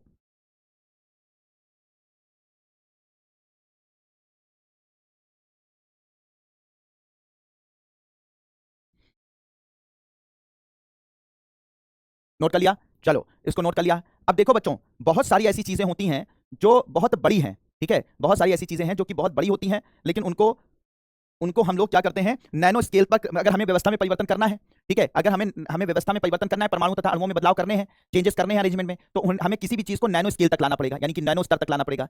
अब कोई चीज अगर बड़ी है तो उसे छोटा करना पड़ेगा, अगर छोटी है तो उसको बड़ा करना पड़ेगा, लेकिन काम कहां होगा मेरे प्यारे बच्चों? नैनो स्केल पर होगा, ठीक है? तो अगर हम कोई बड़ी चीज है, अगर नैनो स्तर से बड़ी चीज है, तो उसको तोड़ तोड़ कर उसको इतना छोटा कर देते हैं कि वो नैनो स्केल तक आ जाए, फिर हम इसमें व्यवस्था में परिवर्तन करते हैं। और अगर कोई चीज नैनो स्केल से भी छोटी है तो उसमें उन छोटे छोटे पदार्थों के जो अणु परमाणु होते हैं उनको जोड़ जोड़कर उनको नैनो स्केल तक लाते हैं, फिर उनमें व्यवस्था परिवर्तन करते हैं। मतलब करना व्यवस्था परिवर्तन हमें नैनो स्केल पर है। बड़ा है तो तोड़कर छोटा करेंगे, और छोटा है तो उसे जोड़कर बड़ा करेंगे और लाकर नैनो स्केल तक ले आएंगे, यानी 1 नैनोमीटर से लेकर 100 नैनोमीटर की स्केल तक ले आएंगे, फिर यहां पर व्यवस्था में परिवर्तन करेंगे, ठीक है बच्चों? तो अगर कोई बड़ी चीज है और उसको छोटा करके हम नैनो स्केल तक ले जाते हैं तो इसको बोलते हैं टॉप डाउन मेथड। क्या बोलते हैं? Top down method.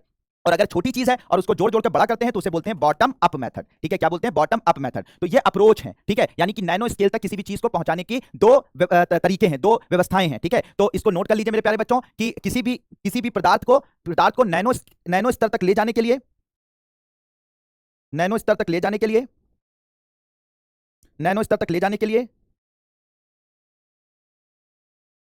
नैनो स्तर तक ले जाने के लिए दो तरीके अपनाए जाते हैं, दो तरीके अपनाए जाते हैं, दो तरीके अपनाए जाते हैं, जिसमें पहले पहले तरीके में बड़े पदार्थों को तोड़कर नैनो स्केल तक पहुंचाया जाता है, बड़े पदार्थों को तोड़कर नैनो स्केल तक पहुंचाया जाता है। इसे टॉप डाउन तरीका कहते हैं, इसे टॉप डाउन तरीका कहते हैं, टॉप डाउन तरीका कहते हैं, हाँ, टॉप डाउन तरीका कहते हैं। और दूसरे दूसरे दूसरे तरीके में बॉटम अप्रोच होती है। दूसरा तरीका बॉटम अप अप्रोच होती है, बॉटम अप अप्रोच होती है। दूसरा तरीका बॉटम अप अप्रोच होती है, जिसमें छोटे कणों को जोड़कर नैनो स्तर तक पहुंचाया जाता है, जिसमें छोटे कणों को जोड़कर नैनो स्तर तक पहुंचाया जाता है, नैनो स्तर तक पहुंचाया जाता है। अरे स्कल नहीं, वो समझाने के लिए मनीषा सोनकर बनाया गया है कि उसको तोड़, मतलब सर्किल नहीं, वो सिर्फ आपको समझाने के लिए बताया गया है कि बड़े को तोड़कर छोटे स्तर तक और छोटे को जोड़कर बड़े स्तर तक पहुंचाया जाता है। उसमें सर्किल और क्यूब मत देखो तुम, ठीक है? हो गया बच्चों? ठीक है, नोट कर लिया सबने?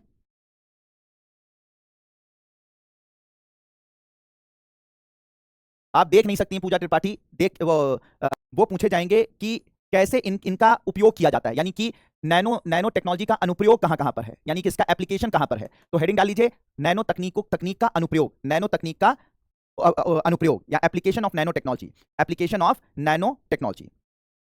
नैनोटेक बहुत इंटरेस्टिंग है। अब आपको मैं बताऊंगा नैनो तकनीक क्या होती है, क्या किया जा रहा है, कितने छोटे स्तर पर क्यों किया जा रहा है, ये सारी बातें मैंने आपको समझा दी। अब मैं आपको बताने जा रहा हूं कि किस तरीके इसका उपयोग कहां कहां किया जा रहा है, किस किस जगह पर किया जा रहा है, उसको मैं यहां पर समझाने की कोशिश करता हूं। ठीक है, तो nano technology, application of nano technology या नैनो तकनीक का अनुप्रयोग, नैनो तकनीक का अनुप्रयोग।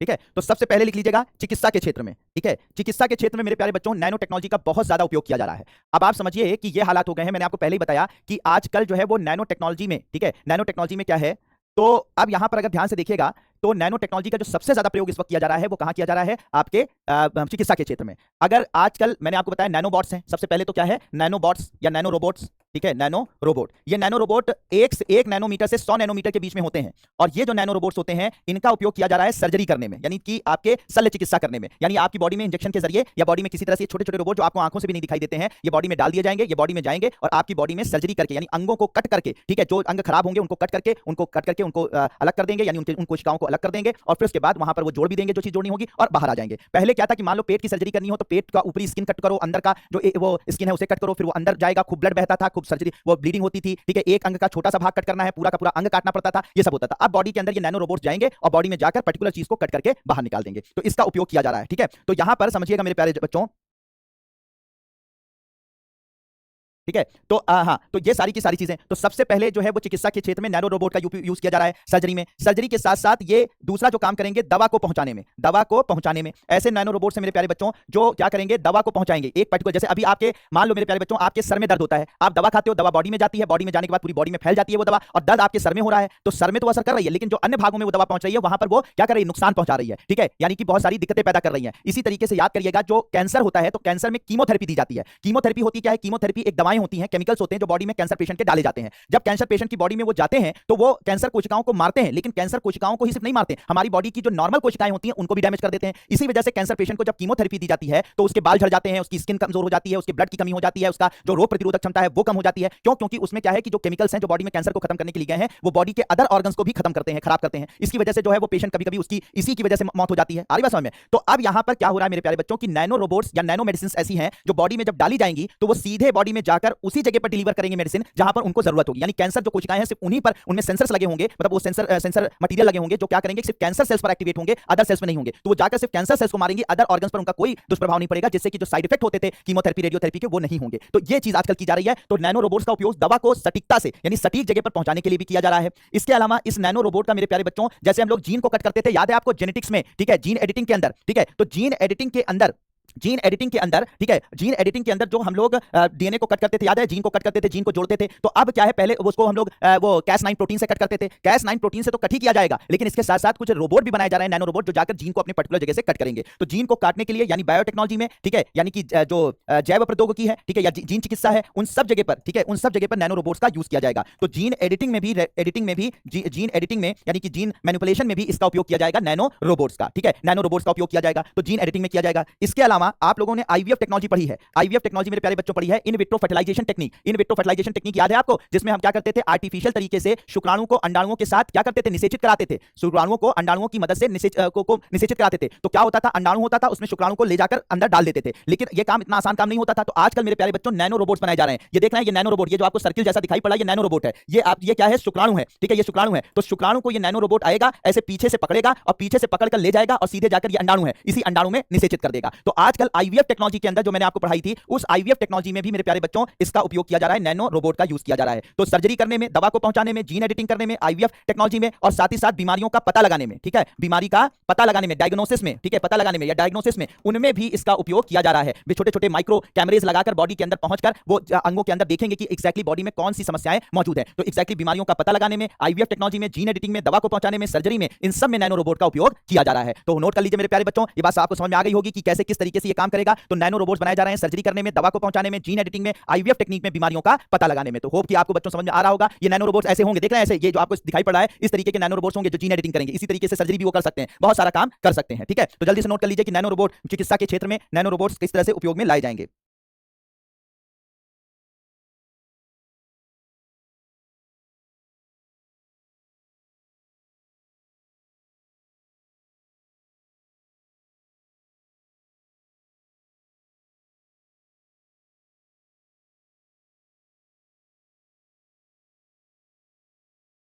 बिल्कुल बात क्लियर, बहुत बढ़िया, ठीक है, बहुत बढ़िया। अब इसके अलावा और कहां यूज किया जा रहा है बच्चों? हार्ट अटैक के लिए, सुनिएगा बच्चों बहुत अच्छे से, हार्ट अटैक को पहले से ही पता लग जाए इसके लिए नैनोटेक डिटेक्टर बनाए जा रहे हैं। हार्ट अटैक का पहले से ही पता लगा लेंगे, हार्ट अटैक का पहले से ही पता लगाने के लिए नैनोटेक डिटेक्टर बनाए जा रहे हैं, ठीक है। और इसके अलावा धमनियां, जो धमनियां होती है ना, हमारी जो धमनियां होती हैं जिसमें ब्लड बहता है, उन धमनियों में कहीं पर भी अगर कोई रुकावट है, यानी कि ब्लड सप्लाई सही से नहीं हो पा रही है, तो उसका पता करने के लिए नैनो चिप्स बनाई जा रही हैं। क्या बनाया जा रहा है? नैनो चिप्स, जो धमनियों में रुकावट का पता लगा लेंगी। इसके अलावा आंखों की सर्जरी करने में, नेत्र शल्य चिकित्सा और कीमोथेरेपी, इन सब के लिए वो नैनो मेडिसिन यानी नैनो कैरियर्स बनाए जा रहे हैं, ठीक है, नैनो कैरियर्स का निर्माण किया जा रहा है। इसके अलावा ब्लड शुगर को, ठीक है, ब्लड शुगर को मेरे प्यारे बच्चों ऐसा होता है कि जो डायबिटीज का पेशेंट होता है, डायबिटीज का पेशेंट होता है, ठीक है, नैनो संरचना दिखा तो दिया डोनाल्ड ट्रंप, ठीक है, बीच बीच में तो संरचना सारी तुम्हारी दिखा दी, एग्जांपल के तौर पर दिखा दी कि नैनो रोबोट कैसे, पढ़ते लिखते तुम एक अक्षर नहीं हो, बीच बीच में तुम बहसबाजी करते रहते हो, ठीक है, पता नहीं किन किन लड़कियों से, किन किन लड़कों से तुम्हारी वो बातें करते रहते हो।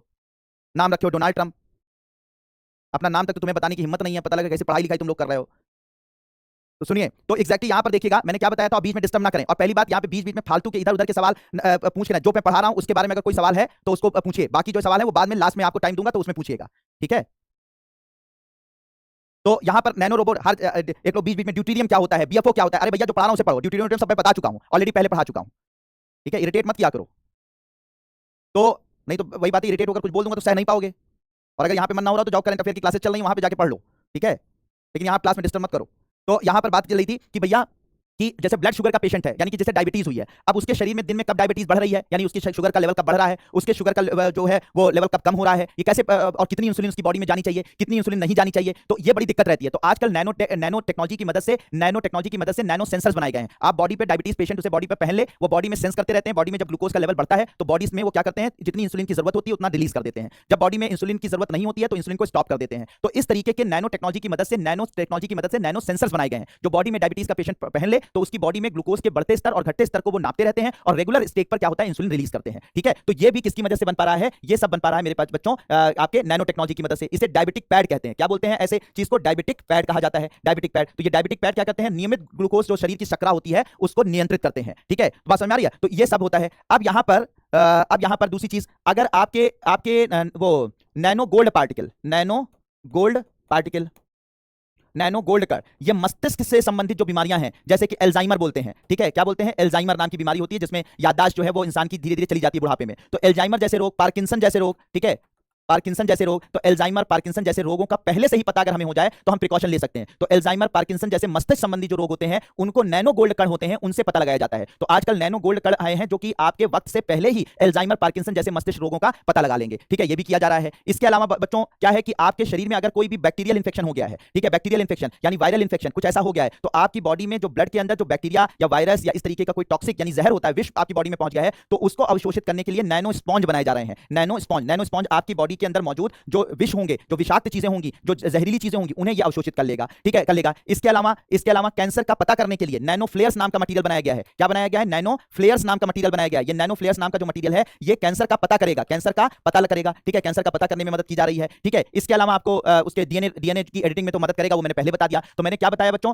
पहले हार्ट अटैक का पहले से पता हो जाए इसके लिए नैनोटेक डिटेक्टर का यूज किया जाएगा। धमनियों में अगर कहीं रुकावट हो रही है, ब्लड की सप्लाई में कहीं रुकावट हो रही है, उसके लिए नैनो चिप्स बनाई गई हैं, ठीक है। साथ ही साथ केमिकल्स यानी हमारी बॉडी में दवा को पहुंचाने के लिए नैनो मेडिसिन या नैनो कैरियर्स बनाए गए हैं। इसके अलावा बच्चों डायबिटिक पैड बनाया गया है, जो हमारे जो डायबिटीज के पेशेंट हैं उनकी रक्त शर्करा को यानी कि उनका ब्लड शुगर को मेंटेन करने के लिए। नैनो गोल्ड कणों की मदद से अल्जाइमर, पार्किंसन जैसे जो रोग हैं उनका पहले से पता लगाया जा सकता है। नैनो स्पॉन्ज की मदद से शरीर के अंदर जो विषैले पदार्थ हैं उनको अवशोषित किया जा सकता है। नैनो फ्लेयर्स की मदद से कैंसर का पता किया जा सकता है। ये सारी चीजें यूज की जा रही हैं नैनो टेक्नोलॉजी के अंतर्गत। तो मेरे प्यारे बच्चों, ठीक है मेरे प्यारे बच्चों, नैनो टेक्नोलॉजी का कहां-कहां उपयोग हो रहा है, ये सारी चीजें मैंने आप लोगों को बताई हैं। अभी और भी चीजें बची हुई इसको बताता हूं, इसे नोट कर लीजिए। बिल्कुल बात क्लियर मेरे प्यारे बच्चों? अरे नहीं क्लियर दिख रहा है तो इसी वजह से तो हाथ से लिख दिया प्रदीप जहांगीर साहब, ठीक है हाथ से इसीलिए लिख रहा हूं कि हो सकता है ना दिखाई पड़ रहा हो, ठीक है आप लोग जो है वो आंखों में आपके अंदर वो चमक ना हो, इसीलिए अपनी आंखों से लिख दिया। तुमसे ज्यादा मैं तुम्हारे लिए फिक्रमंद रहता हूं, इतना तुम्हें भी नहीं पता, तुम्हें फिक्र होती होगी अपने बारे में जितना मुझे तुम्हारे बारे में फिक्र रहती है, इसीलिए तुम लोगों को डांटता हूं। तो नैनोटेक डिटेक्टर, हार्ट अटैक का पता लगाने में किसका यूज किया जा रहा है? Nanotech detector. नैनोटेक डिटेक्टर का उपयोग किया जा रहा है हार्ट अटैक का पता लगाने में। नैनो चिप का उपयोग किया जा रहा है रक्त वाहिनियों में कहीं पर रुकावट है, अगर आपकी रक्त वाहिनियों में रुकावट है तो उसका पता करने में। नैनो कैरियर के बारे में आप पहले ही पता कर चुके हैं, यानी कि वही नैनो मेडिसिन, नैनो कैरियर्स जो होते हैं वो नैनो मेडिसिन को एक जगह से दूसरी जगह ले जाते हैं। डायबिटिक पैड ये सब बता ही चुका हूं, सब लिखा ही हुआ, तो सब कुछ अपनी उससे भी लिख दिया मैंने। बस कर लेना, वहां पे आई हुई है बहुत डिटेल में समझाया, यहां नहीं बता पाऊंगा, सॉरी, ठीक है बहुत डिटेल में बताया है, बहुत डिटेल में, थोड़ा पढ़ो लिखो, ठीक है। इसके अलावा बच्चों, मेरे प्यारे बच्चों, वो quantum dot, quantum dots, quantum dots एक ऐसा नैनो मटेरियल है जिसकी मदद से आप शरीर के अंदर अंगों को, ठीक है अंगों को, ये एक तरीके से मेडिकल डाइज होती हैं। मेडिकल डाई का मतलब होता है कि आपको जैसे आपका सीटी स्कैन करना होता है, सुनिएगा बच्चों, ठीक है सीटी स्कैन करना होता है या किसी की एमआरआई करनी होती है या एक्सरे करना होता है, तो आप लोग अगर आपने सीटी स्कैन एमआरआई कभी कराई है या किसी की देखी होगी, तो सीटी स्कैन एमआरआई करने से पहले आपकी बॉडी में एक लिक्विड चढ़ाया जाता है। ये लिक्विड आपकी बॉडी में जाता है, आपकी बॉडी के ऑर्गन्स को कलरफुल कर देता है, और ये कलरफुल करने पर जब सीटी स्कैन या एमआरआई किया जाता है तो आपके अंग स्पष्ट रूप से दिखते हैं, जिसकी वजह से आपकी बीमारियों का पता लगाने में मदद मिलती है। आ रही बात समझ में? तो अब यहां पर क्या है कि अभी जो डाई, उन्हें मेडिकल डाई कहते हैं, ठीक है, जो आपकी बीमारियों का पता लगाने में मदद करती हैं। क्वांटम डॉट भी एक मेडिकल डाई होगी, लेकिन ये आपकी जो आज नॉर्मल डाई है जिसकी मदद से आपके जो शरीर के अंग जो है वो थोड़ा कलरफुल हो जाते हैं, जिससे कि आपके अंगों की पहचान करना थोड़ा आसान हो जाता है, ये जो क्वांटम डॉट्स होते हैं ये हजारों गुना ज्यादा इफेक्टिव होते हैं देन की नॉर्मल डाई आजकल जो सीटी स्कैन एमआरआई करने से पहले डाली जाती है। मतलब आपके अंग बहुत स्पष्ट तरीके से, अगर क्वांटम डॉट्स को आपकी बॉडी में डाल दिया जाए तो आपकी बॉडी में बहुत स्पष्ट तरीके से ये सारे रंग आपकी बॉडी के अंग दिखने लगेंगे, और फाइनली आपके अंगों में जो भी बीमारियां होंगी उनको आसानी से समझा जा सकेगा, पहचाना जा सकेगा। तो क्वांटम डॉट्स का उपयोग कहां किया जाएगा? एज अ मेडिकल डाई, ठीक है मेडिकल डाई या मेडिकल रंजक, रंजक कह सकते हैं या उसको डाई कह सकते हैं, ठीक है। तो मेडिकल डाई की तरह किया जाएगा जिससे कि रोगों की पहचान करने में, रोगों का पता लगाने में मदद मिलेगी, रोगों का पता लगाने में मददगार, ठीक है लगाने में मदद करेगी, ठीक है। तो ये चीज होगी, तो क्वांटम डॉट्स का उपयोग किया जा रहा है। इसके अलावा बच्चों nano silver gel, nano silver gel ये जो है, ठीक है ये जो नैनो सिल्वर जेल है ये एक तरीके का जेल है, ये एक कीटाणुरोधी होता है, या ये कह सकते हैं सूक्ष्म मतलब एक तरीके से एंटीसेप्टिक टाइप का होता है, ठीक है, या एंटीसेप्टिक टाइप का होता है, कहीं पर भी चोट लग जाए तो वहां पर अगर आप लगा लीजिए तो वहां की जितने भी बैक्टीरिया वगैरह होते हैं मर जाएंगे और आपकी हीलिंग जल्दी होगी। तो जैसे आप सोफ्रामाइसिन लगा लेते हैं या कोई ट्यूब लगा लेते हैं जहां पर आपको कोई दिक्कत होती है, तो वहां वहीं उसी तरीके से ये नैनो सिल्वर जेल होता है, तो ये एंटीसेप्टिक होता है, बहुत अच्छा एंटीसेप्टिक की तरह से इसको डेवलप किया जा रहा है, ठीक है, ये मार्केट में अवेलेबल है। इसके अलावा बच्चों नैनो सिल्वर जेल के अलावा अभी जो है वो आपका क्वांटम उसमें नैनो सिल्वर जेल एंटीसेप्टिक की तरह से काम कर रहा है, ठीक है। तो ये सब कुछ चीजें हैं जो कि आपके मेडिकल में इसका उपयोग किया जा रहा है, इनको दोनों को नोट कर लीजिए। बिल्कुल मीडियम कर पा रही है, इतना महंगा भी नहीं है, ठीक है, बहुत सारी सस्ते, ये इनका मतलब ऐसा नहीं है कि ये बहुत ज्यादा महंगे हैं, ठीक है, कुछ चीजें महंगी भी हैं, कुछ चीजें जो है वो सस्ती भी हैं। एक नैनो एक्सेल बनाई गई है, nano excel, nano excel, nano excel दुनिया की पहली एंटी कैंसर दवा है, दुनिया की पहली एंटी कैंसर दवा, एंटी कैंसर दवा, ठीक है, इसको भी नोट कर लीजिए। तो क्वांटम डॉट्स, हाँ सर सुधा वर्मा सही कह रही हैं, नैनो एक्सेल दुनिया की पहली एंटी कैंसर दवा।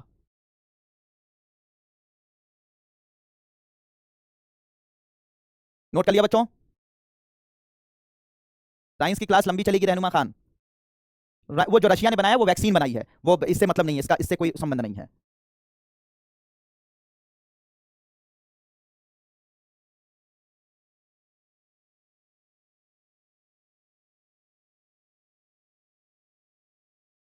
इसी तरीके से जो भारत बायोटेक की कोवैक्सीन थी, जो भारत में कोवैक्सीन बनी थी ना, कोवैक्सीन कोरोना की वैक्सीन, कोवैक्सीन भारत बायोटेक नाम की कंपनी ने भारत में बनाई थी, तो ये जो कोवैक्सीन बनी थी कोरोना वैक्सीन, ये भी जो है नैनो टेक्नोलॉजी की मदद ली गई थी इसमें, ठीक है, कोरोना वैक्सीन बनाने में भी नैनो टेक्नोलॉजी की मदद ली गई थी, याद रखिएगा, कोरोना वैक्सीन बनाने में भी जो है वो कोवैक्सीन जो भारत में बनाई गई थी, भारत बायोटेक ने बनाई थी, उसमें भी नैनो टेक्नोलॉजी की मदद ली गई थी, इसको भी नोट कर लीजिएगा।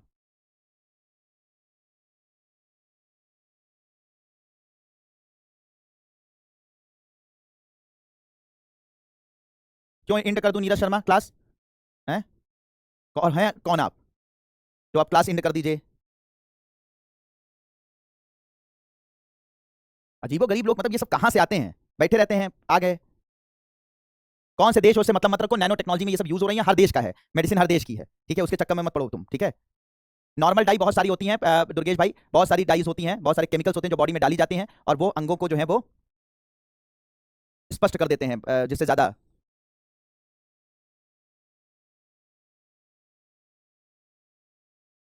साइड इफेक्ट हर चीज की दुनिया में होते हैं निखिल भाई, लेकिन साइड इफेक्ट जो है वो की वजह से, साइड इफेक्ट की वजह से हम इफेक्ट नहीं खत्म कर सकते किसी चीज का, वो नहीं कर सकते हैं।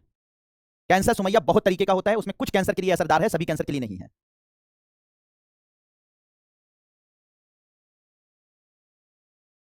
चलो, ये सारी चीजें नोट कर ली बच्चों। अब इन सब के बाद आपके, अब लिखिएगा, हेडिंग डाल लीजिएगा, ये सारी चीजें नोट कर ली कि भैया मेडिकल के क्षेत्र में इनका उपयोग किया जा रहा है नैनो टेक्नोलॉजी का। अब जो है वो कृषि क्षेत्र में, कृषि क्षेत्र में मेडिकल, कृषि क्षेत्र में नैनो टेक्नोलॉजी का उपयोग, ठीक है, या नैनो टेक्नोलॉजी का अनुप्रयोग कृषि क्षेत्र में। बहुत बढ़िया साइमा। तो नैनो टेक्नोलॉजी का उपयोग कृषि क्षेत्र में, तो याद रखिएगा मेरे प्यारे बच्चों, अभी बड़ा तहलका, बहुत ही शानदार हमने काम किया है बच्चों। इफको नाम की कंपनी जो कि यूरिया बनाती थी, खेतों के लिए यूरिया बनाती थी। यूरिया का क्या मतलब होता है बच्चों, समझिएगा, हमारे जो पेड़ पौधे होते हैं वो नाइट्रोजन, फास्फोरस और पोटेशियम जैसे पदार्थों का उपयोग करके क्या करते हैं कि फूल पत्तियां, जो मतलब पौधों के लिए ये नाइट्रोजन, फास्फोरस और पोटेशियम की बहुत ज्यादा आवश्यकता होती है। पेड़ की जो वृद्धि विकास होता है वो नाइट्रोजन, फास्फोरस और पोटेशियम का बहुत बड़ा रोल होता है। तो जब किसी खेत में नाइट्रोजन, फास्फोरस और पोटेशियम की कमी हो जाती है तो उस खेत में इसकी पूर्ति करने के लिए हम लोग खाद का उपयोग करते हैं, हम लोग फर्टिलाइजर का उपयोग करते हैं। तो ऐसे ही नाइट्रोजन की कमी को पूरा करने के लिए यूरिया खेतों में डाला जाता है, नाइट्रोजन की कमी को पूरा करने के लिए यूरिया डाला जाता है। लेकिन यूरिया बहुत अधिक मात्रा में डालने की वजह से वो हमारे पर्यावरण को भी प्रदूषित करता है और हमारे खेतों पर भी बुरा असर डालता है। तो अब क्या है कि हमारे खेतों के लिए पहली बार, ठीक है, आई है नैनो यूरिया आ गई है, ठीक है, दुनिया की पहली बार, पूरी दुनिया में पहली बार नैनो यूरिया बनाई गई है। जहां पर पहले 50 किलो यूरिया का उपयोग एक खेत में अगर आप करते थे, 50 किलो की बोरी का उपयोग करते थे, 50 किलो की बोरी की जगह पर सिर्फ आधा लीटर की 500 ml की जो वो बॉटल होगी, अगर आप इसका उपयोग कर लेंगे तो ये उतनी ही ज्यादा असरदार होगी जितना कि 50 किलो बोरी आप यूज करते थे। यानी 50 किलो की बोरी जो यूरिया की आप छिड़कते थे, उसके अगर उसकी बराबरी करने के लिए सिर्फ 500 ml की नैनो यूरिया अगर आप यूज कर लेंगे तो वो उतना ही आपके खेतों की जरूरत को पूरा कर देगी जितना 50 किलो की बोरी करती थी। तो दुनिया की पहली नैनो यूरिया खेतों के लिए बनाई गई है, भारत में बनाई गई है। किसने बनाई है, किस कंपनी ने बनाई है? इफको ने बनाई है। किस कंपनी ने भारत के बनाई है? इफको नाम की कंपनी ने बनाई है। तो इसकी लागत कम करने में सहायक है, मिट्टी की गुणवत्ता बढ़ाएगी, पौधों के पोषण में सहयोगी होगी, किसानों, जब पैसा कम लगेगा तो किसानों की आय में वृद्धि होगी, फसल की उपज को बढ़ाएगी और पारंपरिक यूरिया से ये काफी सस्ता होगा। तो दुनिया का पहला नैनो यूरिया बनाया गया है जो खेतों में जो है वो खेतों में नाइट्रोजन की कमी को पूरा करेगा। ठीक है बच्चों, तो ये नैनो यूरिया बनाया गया, नोट कर लीजिए, कृषि क्षेत्र में नैनो टेक्नोलॉजी का उपयोग में सबसे पहले लिखिए नैनो यूरिया, भारत में ही बनाया गया है इसे।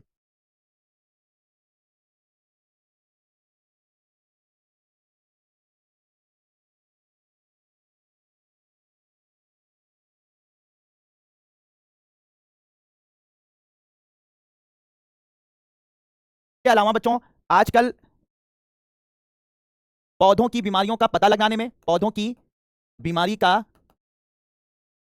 पता लगाने में भी नैनो टेक्नोलॉजी का उपयोग किया जा रहा है, नोट कर लीजिए। इसके अलावा नैनो फर्टिलाइजर की तरह तो आपने देख ही लिया, नैनो उर्वरक की तरह का एग्जांपल आपने देख ही लिया। इसके अलावा जो है वो आपका नैनो तकनीक का जो उपयोग किया जा रहा है वो आपके मतलब बहुत सारे ऐसे आपके खेतों में नमी को बनाए रखने के लिए, नमी को बनाए रखने के लिए, बनाए रखने में नैनो कणों का उपयोग किया जा रहा है, नैनो कण का प्रयोग किया जा रहा है। तो नैनो कण क्या होता है कि खेतों में इन्होंने छिड़काव कर दिया, नैनो कण, नैनो पार्टिकल्स हैं, खेतों में छिड़काव कर दिया और फिर उसके बाद पानी का छिड़काव कर दिया। वो नैनो कण क्या करते हैं, पानी को अवशोषित कर लेते हैं और फिर धीरे धीरे पानी जो है वो खेतों में रिलीज करते हैं, जिससे कम पानी डालकर भी आपके खेतों में नमी बनी रहती है और खेत में खेती अच्छे से होती है। तो नमी को बनाए रखने में नैनो कणों का उपयोग किया जा रहा है। ठीक है, तो पौधों की बीमारियों का पता करने में, साथ ही साथ खेतों में नमी को बनाए रखने में नैनो कणों का उपयोग किया जा रहा है। बेटा मनीषा सोनकर, ये सीधे ये जो नैनो यूरिया है ना, इसको पानी में घोलकर सीधे पत्तियों पर डाल देते हैं, ये पत्तियों से अवशोषित हो जाता है। तो ये जब जमीन पर जाता नहीं है, सीधे पत्तियों में अवशोषित हो जाता है, तो पत्तियां इसको थोड़ी सी मात्रा में भी अवशोषित करके अपनी ग्रोथ दे देती थी। पहले जो यूरिया था, पहले मिट्टी खूब फेंकते थे तो उस मिट्टी में जाता था, उसमें से कुछ अवशोषित होता था, कुछ वेस्ट हो जाता था, फिर कुछ पौधे अवशोषित करते थे, इसलिए उसकी अधिक मात्रा में आवश्यकता होती थी। ये सीधे पत्तियों में फेंकने से, पत्तियों में डालने से सीधे अवशोषित हो जाता है, छिड़काव करने से जो है वो अवशोषित हो जाता है। ठीक है, बिल्कुल बात क्लियर बच्चों। तो पौधों की बीमारियों का पता लगाने में, नमी को बनाए रखने में नैनो कण का उपयोग किया जा रहा है, नोट कर लिया इसको।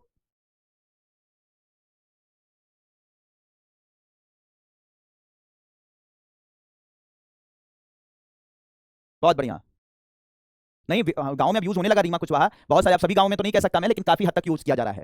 ठीक है, इसके अलावा बच्चों पर्यावरण, पर्यावरण को उसमें अब लिख लीजिएगा, नैनो तकनीक का उपयोग पर्यावरण संरक्षण में, पर्यावरण संरक्षण में।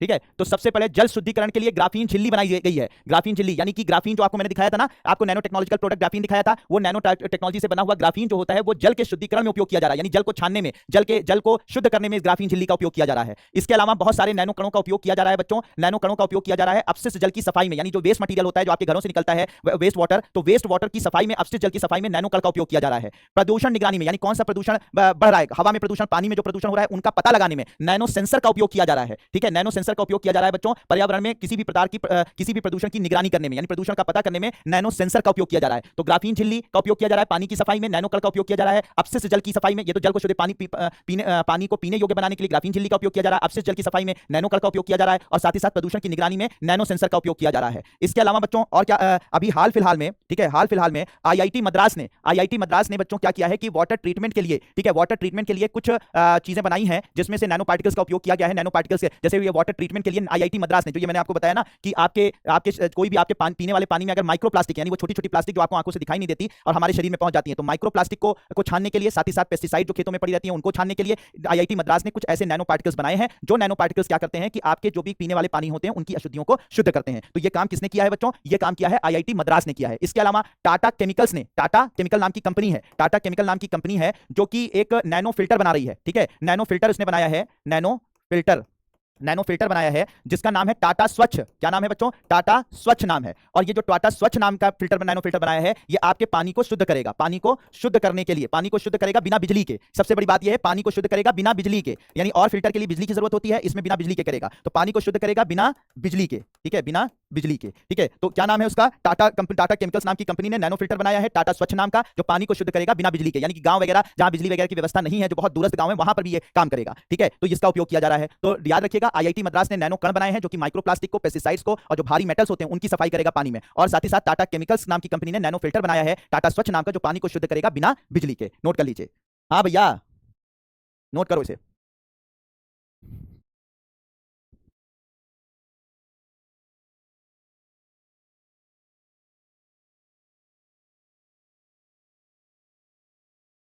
करने में, वेस्ट वाटर को सफाई करने में इन सब का उपयोग किया जाएगा। पानी को पीने योग्य बनाने में इसका उपयोग किया जाएगा। नोट कर लिया बच्चों? इसके अलावा बच्चों गर्मी बहुत बढ़ रही है। ठीक है, गर्मी बहुत बढ़ रही है, तो गर्मी बहुत ज्यादा बढ़ रही है, तो हो क्या रहा है बच्चों कि अब जो है वो गर्मी बहुत ज्यादा, जैसे ग्लोबल वार्मिंग हो रही है, गर्मी बहुत बढ़ रही है, तो जो छत वगैरह है ना, ठीक है, छतों पर पेंटिंग यानी कि नैनो पेंट बनाए जा रहे हैं। और ये जो नैनो पेंट होंगे, ये नैनो पेंट क्या करेंगे कि आपकी छतों पर अगर लगा दिए जाएंगे तो ये 80 से 90% जो सूरज की रोशनी होगी, सूर्य की किरणें होंगी, उनको परावर्तित कर देंगे, सूर्य की किरणों को परावर्तित कर देंगे, परावर्तित कर देंगे। ठीक है, तो ये नैनो पेंट बनाए जा रहे हैं जो 80 से 90% सूर्य की किरणों को परावर्तित कर देंगे, जिससे क्या होगा कि टेम्परेचर हमारा ठंडा बना रहेगा, हमारे घरों का टेम्परेचर ठंडा बने रहेगा। तो जिस तरीके से ग्लोबल वार्मिंग बढ़ रही है, जिस तरीके से वैश्विक तापमान बढ़ रहा है, वहां पर नैनो टेक्नोलॉजी हेल्प कर रही है। नैनो पेंट बनाए जा रहे हैं और ये नैनो पेंट क्या करेंगे, सूर्य की 90%, 80 से 90% सूर्य की किरणों को छतों से या दीवालों से परावर्तित कर देंगे, जिससे क्या होगा कि घर गर्म नहीं होने पाएगा। तो ये इसका उपयोग किया जा रहा है, तो इसको भी नोट कर लीजिए।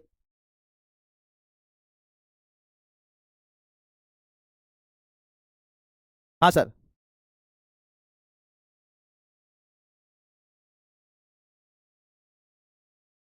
ठीक है, नोट कर लिया बच्चों।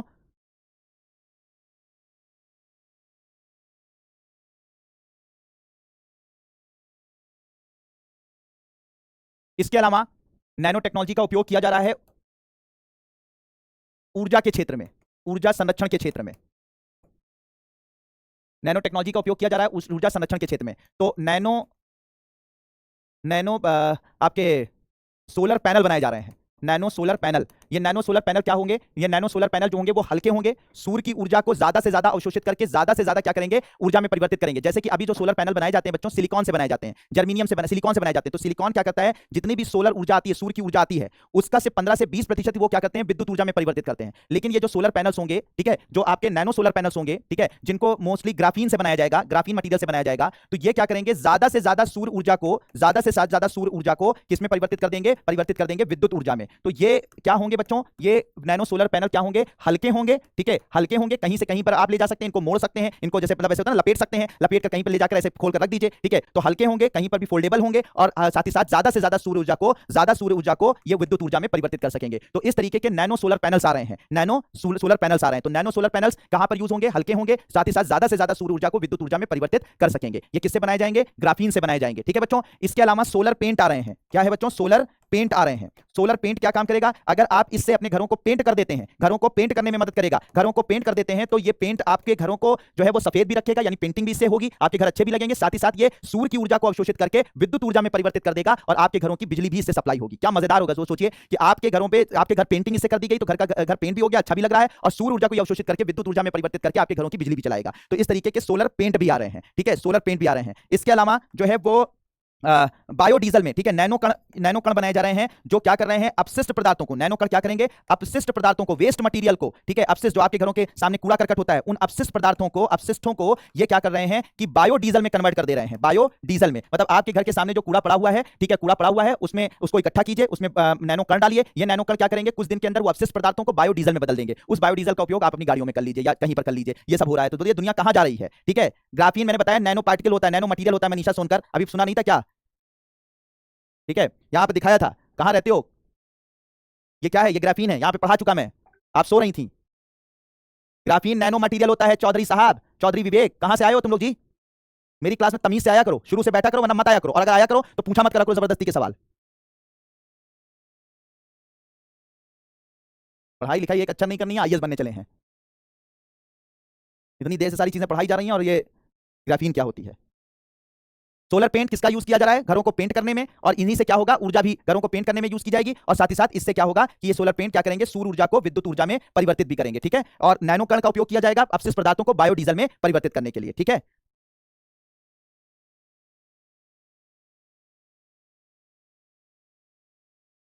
ठीक है बच्चों, तो ऊर्जा संरक्षण में नैनो सोलर पैनल बनाए जा रहे हैं, हल्के हैं, ग्राफीन से बने हुए हैं, ज्यादा सूर्य ऊर्जा को विद्युत ऊर्जा में परिवर्तित करते हैं। सोलर पेंट घरों को पेंट करने में यूज किए जाएंगे, ये भी विद्युत ऊर्जा में परिवर्तित करेंगे, घरों को अच्छा भी बनाएंगे और विद्युत ऊर्जा में परिवर्तित करेंगे। नैनो कण का उपयोग अपशिष्ट पदार्थों को बायोडीजल में बदलने के लिए किया जा रहा है, ठीक है। नोट कर लिया बच्चों।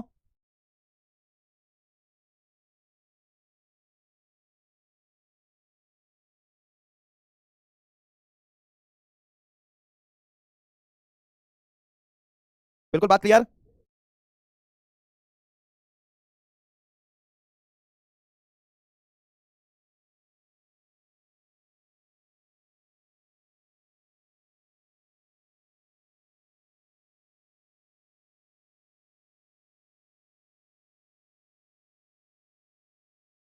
खुशी सैफी कह रही हैं सर आप मेरे कमेंट का रिप्लाई नहीं करते। खुशी सैफी ने ना मेरा कमेंट का जवाब, यहाँ पे तुम लोग मेरे जो सामने नजर आ जाता है, बेटी पे कब्जा कर रखा हो, इसीलिए हो सकता है हो, ठीक है। मुझे क्या है, मैं ये सारी की सारी चीजें होती हैं। हो गया बच्चों, ये वाली बातें समझ में। इसके अलावा बच्चों इलेक्ट्रॉनिक्स में यानी कि अब क्या हो रहे हैं कि नैनो चिप बनाई जा रही हैं, नैनो चिप बनाई जा रही हैं। ये जो नैनो चिप हैं, ये आपके नैनो चिप जो बनाई जा रही हैं, ये चाहे मेमोरी चिप है, ठीक है, ठीक है। तो अब यहां पर देखिएगा, नैनो चिप बनाई जा रही है, तो नैनो चिप का उपयोग जो है वो मेमोरी चिप की तरह से भी, यानी मेमोरी चिप भी बनाई जा रही है, और साथ ही साथ आपके जो वो होते हैं आपके कह सकते हैं कि प्रोसेसर होते हैं जो कंप्यूटर में लगते हैं, प्रोसेसर, ठीक है। तो नैनो चिप बनाई जा रही है इलेक्ट्रॉनिक्स में, जो मेमोरी चिप भी होंगी और प्रोसेसर भी होंगे, जिससे क्या होगा कि आपका मोबाइल और पतला और छोटा और हल्का हो जाएगा। तो नैनो चिप बनाई जा रही है इलेक्ट्रॉनिक्स में, जो मेमोरी चिप भी और प्रोसेसर भी। समझ में आ रही बात, समझ में वो, ठीक है। तो इस तरीके से मेरे प्यारे बच्चों, नैनो चिप इलेक्ट्रॉनिक्स में कहां पे यूज हो रहा है, नैनो चिप बनाने में, मेमोरी चिप भी बनाने में, प्रोसेसर, मेमोरी चिप जो आप लोग फोन में यूज करते हो ना, जिसमें आप स्टोर करते हो अपना डेटा, जो अपनी फोटो में खींचते हो तुम लोग, ठीक है, खूब फिल्टर लगा लगाकर, तो वो कहां स्टोर होता है, मेमोरी चिप होती है, छोटी सी होती है, तो वो और पतली और हल्की और ज्यादा स्टोरेज कर पाए, तो उसके लिए नैनो चिप बनाई जा रही है। इसके अलावा प्रोसेसर वो होता है जो आपके कंप्यूटर या आपके फोन को फंक्शन कराता है, आपके फोन का समझ लो कि ये क्या होता है, ब्रेन बनाता है, यानी मस्तिष्क बना, उसी की वजह से आपके फोन या आपका लैपटॉप या आपका कंप्यूटर चल पाता है, तो वो प्रोसेसर होते हैं। तो ये दोनों चीजें जो है छोटी हल्की पतली बनाने के लिए नैनो टेक्नोलॉजी का उपयोग किया जा रहा है, ठीक है बच्चों, नैनो टेक्नोलॉजी का उपयोग किया जा रहा है। तो हल्के, इसके अलावा हल्के मोबाइल स्क्रीन बनाने में, हल्की मोबाइल स्क्रीन बनाने में, हल्की मोबाइल स्क्रीन बनाने में, ठीक है, जिससे आपके मोबाइल जो है वो फोल्डेबल होता है। आजकल आप लोग देख रहे हो ना, फोल्ड कर सकते हो मोबाइल को, मोड़ सकते हो मोबाइल को, पतला बनाया जा रहा है मोबाइल, तो उसको बनाने में भी इसका उपयोग किया जा रहा है। तो हल्की मोबाइल स्क्रीन बनाने में, ठीक है, हल्की मोबाइल स्क्रीन बनाने में। ब्रेक दे दूंगा, परेशान मत हो। हल्की मोबाइल स्क्रीन बनाने में, ठीक है, नोट कर लिया। इसके अलावा नैनो सेंसर बहुत जो आपके मोबाइल में या इलेक्ट्रॉनिक्स में जो नैनो सेंसर्स बनाने में, ठीक है, यानी जो चीजों को सेंस कर पाए, ठीक है, आपके जैसे आप किसी भी चीज को टच करते हो तो आपका टच जो तो हमारे मोबाइल में स्क्रीन में सेंसर्स लगे होते हैं, ये सेंसर्स जो है हमारे टच को महसूस करके यानी कि सेंस करके ही जो है वो एक्टिविटी करते हैं। तो नैनो सेंसर्स बनाए जा रहे हैं जो कि बहुत ही ज्यादा इफेक्टिव होंगे, बहुत ज्यादा सेंसिटिव होंगे, जिसमें आप बिल्कुल आपका जो टच होगा वो और आसानी से काम करेगा आपके मोबाइल या आपके लैपटॉप वगैरह में, ठीक है। तो ये सारी की सारी चीजें यहां पर की जा रही हैं इलेक्ट्रॉनिक में, नैनो इलेक्ट्रॉनिक सेंसर बनाने में,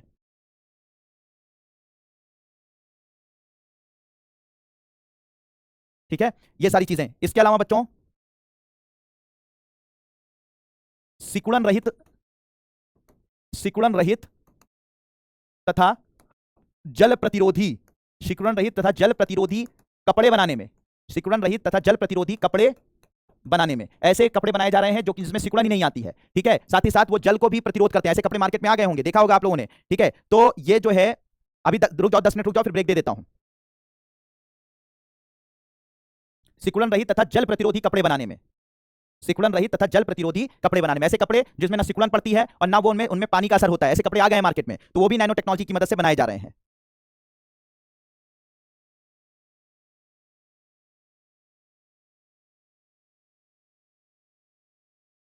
रक्षा क्षेत्र में, रक्षा क्षेत्र में, रक्षा क्षेत्र में हल्के बुलेट प्रूफ जैकेट बनाने में, हल्के बुलेट प्रूफ,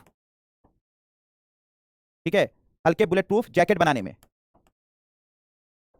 वैसे ये जो सिकुड़न रहित कपड़े मैंने बताए हैं, जल प्रतिरोधी कपड़े, इनका रक्षा क्षेत्र में भी उपयोग होगा क्योंकि मिलिट्री यूनिफॉर्म्स बनाने में इनका यूज किया जाएगा। मिलिट्री के जो कपड़े होते हैं वो जंगलों में सही से मतलब पानी में उनको जाना पड़ता है, सूखने की दिक्कत होती है, तो वहां पे भी इसका उपयोग किया जाता है। तो रक्षा क्षेत्र में हल्के बुलेट प्रूफ, ठीक है, प्रूफ जैकेट्स बनाने में, हल्के बुलेट प्रूफ जैकेट बनाने में, हल्के बुलेट प्रूफ जैकेट बनाने में, हल्के बुलेट प्रूफ जैकेट बनाने में, हल्के हथियार बनाने में, हल्के हथियार बनाने में, हल्के हथियार बनाने में,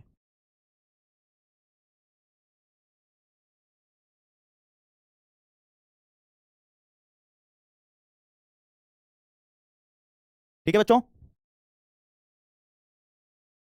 इसके अलावा बच्चों अंतरिक्ष के क्षेत्र में, अंतरिक्ष के क्षेत्र में नैनो टेक्नोलॉजी का उपयोग अंतरिक्ष के क्षेत्र में, अंतरिक्ष के क्षेत्र में, तो अंतरिक्ष के क्षेत्र में, ठीक है, अंतरिक्ष के क्षेत्र में कहां पर, हल्के अंतरिक्ष यान बनाने में, हल्के अंतरिक्ष यान बनाने में, हल्के अंतरिक्ष यान बनाने में इसका उपयोग किया जाएगा। इसके अलावा अंतरिक्ष यात्रियों के, अंतरिक्ष यात्रियों के भोजन बनाने में, भोजन बनाने में मतलब वो थोड़ा सा खाएं और उनकी बॉडी में जो भी आवश्यकता है, शरीर की आवश्यकता है, ठीक है, वो पूरी हो जाए। ये वाह आईएएस क्या है भाई, पढ़ लिख नहीं रहे हो तुम लोग, बस कमेंट बाजी हो रही है। अंतरिक्ष के क्षेत्र में हल्के अंतरिक्ष यान बनाने में नैनो टेक्नोलॉजी का उपयोग किया जा रहा है, अंतरिक्ष यात्रियों को के भोजन बनाने में किया जा रहा है। और बच्चों ये बात जानकर और मजा आ जाएगा अभी आपको, क्या मजा आ जाएगा कि जापान जो है वो एक स्पेस लिफ्ट बना रहा है, एक स्पेस लिफ्ट, यानी यहां पर पृथ्वी से लेकर अंतरिक्ष तक का एक लिफ्ट, एक एलिवेटर बनाया जा रहा है। और ये जो एलिवेटर होगा ये अंतरिक्ष यात्रियों को कहां पहुंचाएगा, स्पेस में पहुंचाएगा, ठीक है, स्पेस में पहुंचाएगा, साथ ही साथ सैटेलाइट को स्पेस में भेजने का काम करेगा। तो अंतरिक्ष यात्रियों को स्पेस में पहुंचाने के लिए, ठीक है, स्पेस सैटेलाइट को स्पेस में पहुंचाने के लिए एक स्पेस लिफ्ट बनाई जा रही है, ठीक है, एक स्पेस एलिवेटर बनाया जा रहा है। और इसमें जो वायर लगेगा, जो ये वायर है जिससे स्पेस लिफ्ट को जोड़ा जाएगा, एक ऊपर एक बेस होगा और एक जमीन बेस होगा। तो जमीन और जो स्पेस में बेस होगा और जमीन के बेस को आपस में कनेक्ट करने के लिए जो वायर, यानी कि ये जो फाइबर, ये वायर बनाया जाएगा, केबल बनाई जाएगी, ये केबल जो है वो नैनो फाइबर से बनाई जाएगी। किससे बनाई जाएगी बच्चों, नैनो फाइबर से। तो याद रखिएगा स्पेस लिफ्ट बनाई जा रही है, हाँ भैया दुनिया में बहुत कुछ हो रहा है, ठीक है, स्पेस लिफ्ट बनाई जा रही है, जापान बना रहा है। और इस जापान की स्पेस लिफ्ट में जो केबल है वो नैनो फाइबर से बनाई जाएगी, ठीक है, नैनो फाइबर से बनाई जाएगी। हाँ सर, एक से एक बातें पता चलेंगी मेरी क्लास में, इसलिए खूब अच्छे से पढ़ो, ठीक है, खूब अच्छे से पढ़ो, एक से एक बातें। सोचो कहां कहां नैनो टेक्नोलॉजी का उपयोग तुमने देख लिया, तुमने जो है वो अपने चिकित्सा के क्षेत्र में देख लिया, कृषि क्षेत्र में देख लिया, ठीक है, इलेक्ट्रॉनिक के क्षेत्र में देख लिया, रक्षा के क्षेत्र में देख लिया, अंतरिक्ष के क्षेत्र में देख लिया। इसके अलावा जो है वो आपके वो पर्यावरण संरक्षण के क्षेत्र में देख लिया, ऊर्जा के संरक्षण के क्षेत्र में देख लिया। सोचिए कहां कहां उपयोग है, इतना तुम लिख डालोगे यूपीएससी में, मेंस के एग्जामिनेशन में, प्रीलिम्स के एग्जामिनेशन में, तो समझ लो कि एग्जामिनर जो है इतने एग्जांपल लिख दोगे ना तो उसका वो कहेगा वाकई में लड़का पढ़ लिख कर आया और डॉक्टर सलीम सर से पढ़ा हुआ है, तब मजा आएगा, ठीक है, इसलिए इतना पढ़ा रहा हूं बच्चों।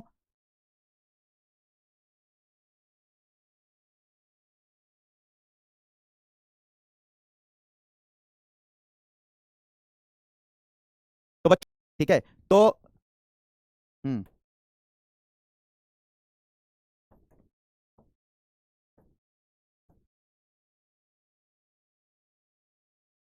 ठीक है, तो 10 मिनट ब्रेक ले लो, फिर उसके बाद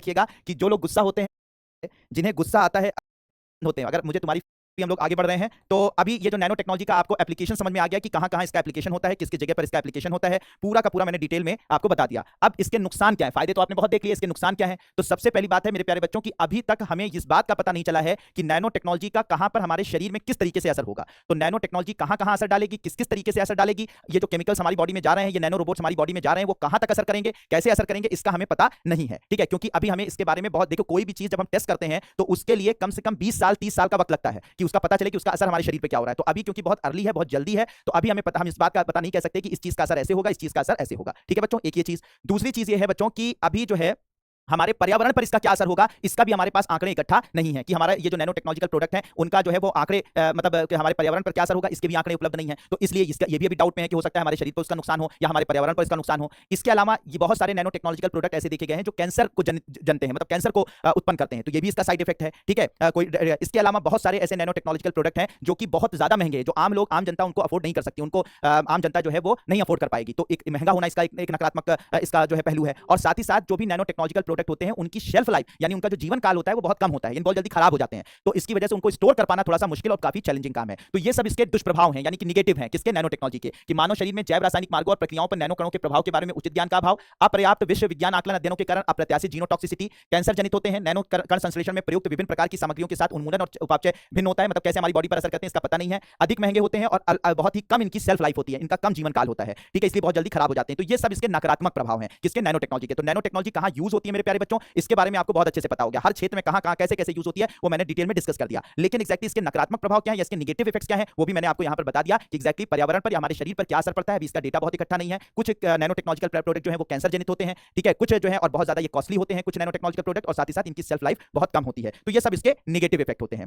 अब बात ये हो रही है कि सर कुछ भी है नेगेटिव इफेक्ट है या जो भी इफेक्ट है, लेकिन भारत में या पूरी दुनिया में इसका उपयोग तो किया ही जा रहा है, और किसी चीज के नेगेटिव होने का मतलब ये नहीं होता कि हम उसे उसको उपयोगी ना करें। भाई हम अगर खाना भी ज्यादा खा लेते हैं तो वो भी नेगेटिव हो जाता है, अगर हम चाय ज्यादा पीते हैं तो वो भी हमारे शरीर के लिए नेगेटिव होता है। तो दुनिया में हर एक चीज का पॉजिटिव और नेगेटिव इफेक्ट होता है। अब वो डिपेंड करता है आप कैसे चीजों को यूज करते हैं, ठीक है, यूज करते हैं।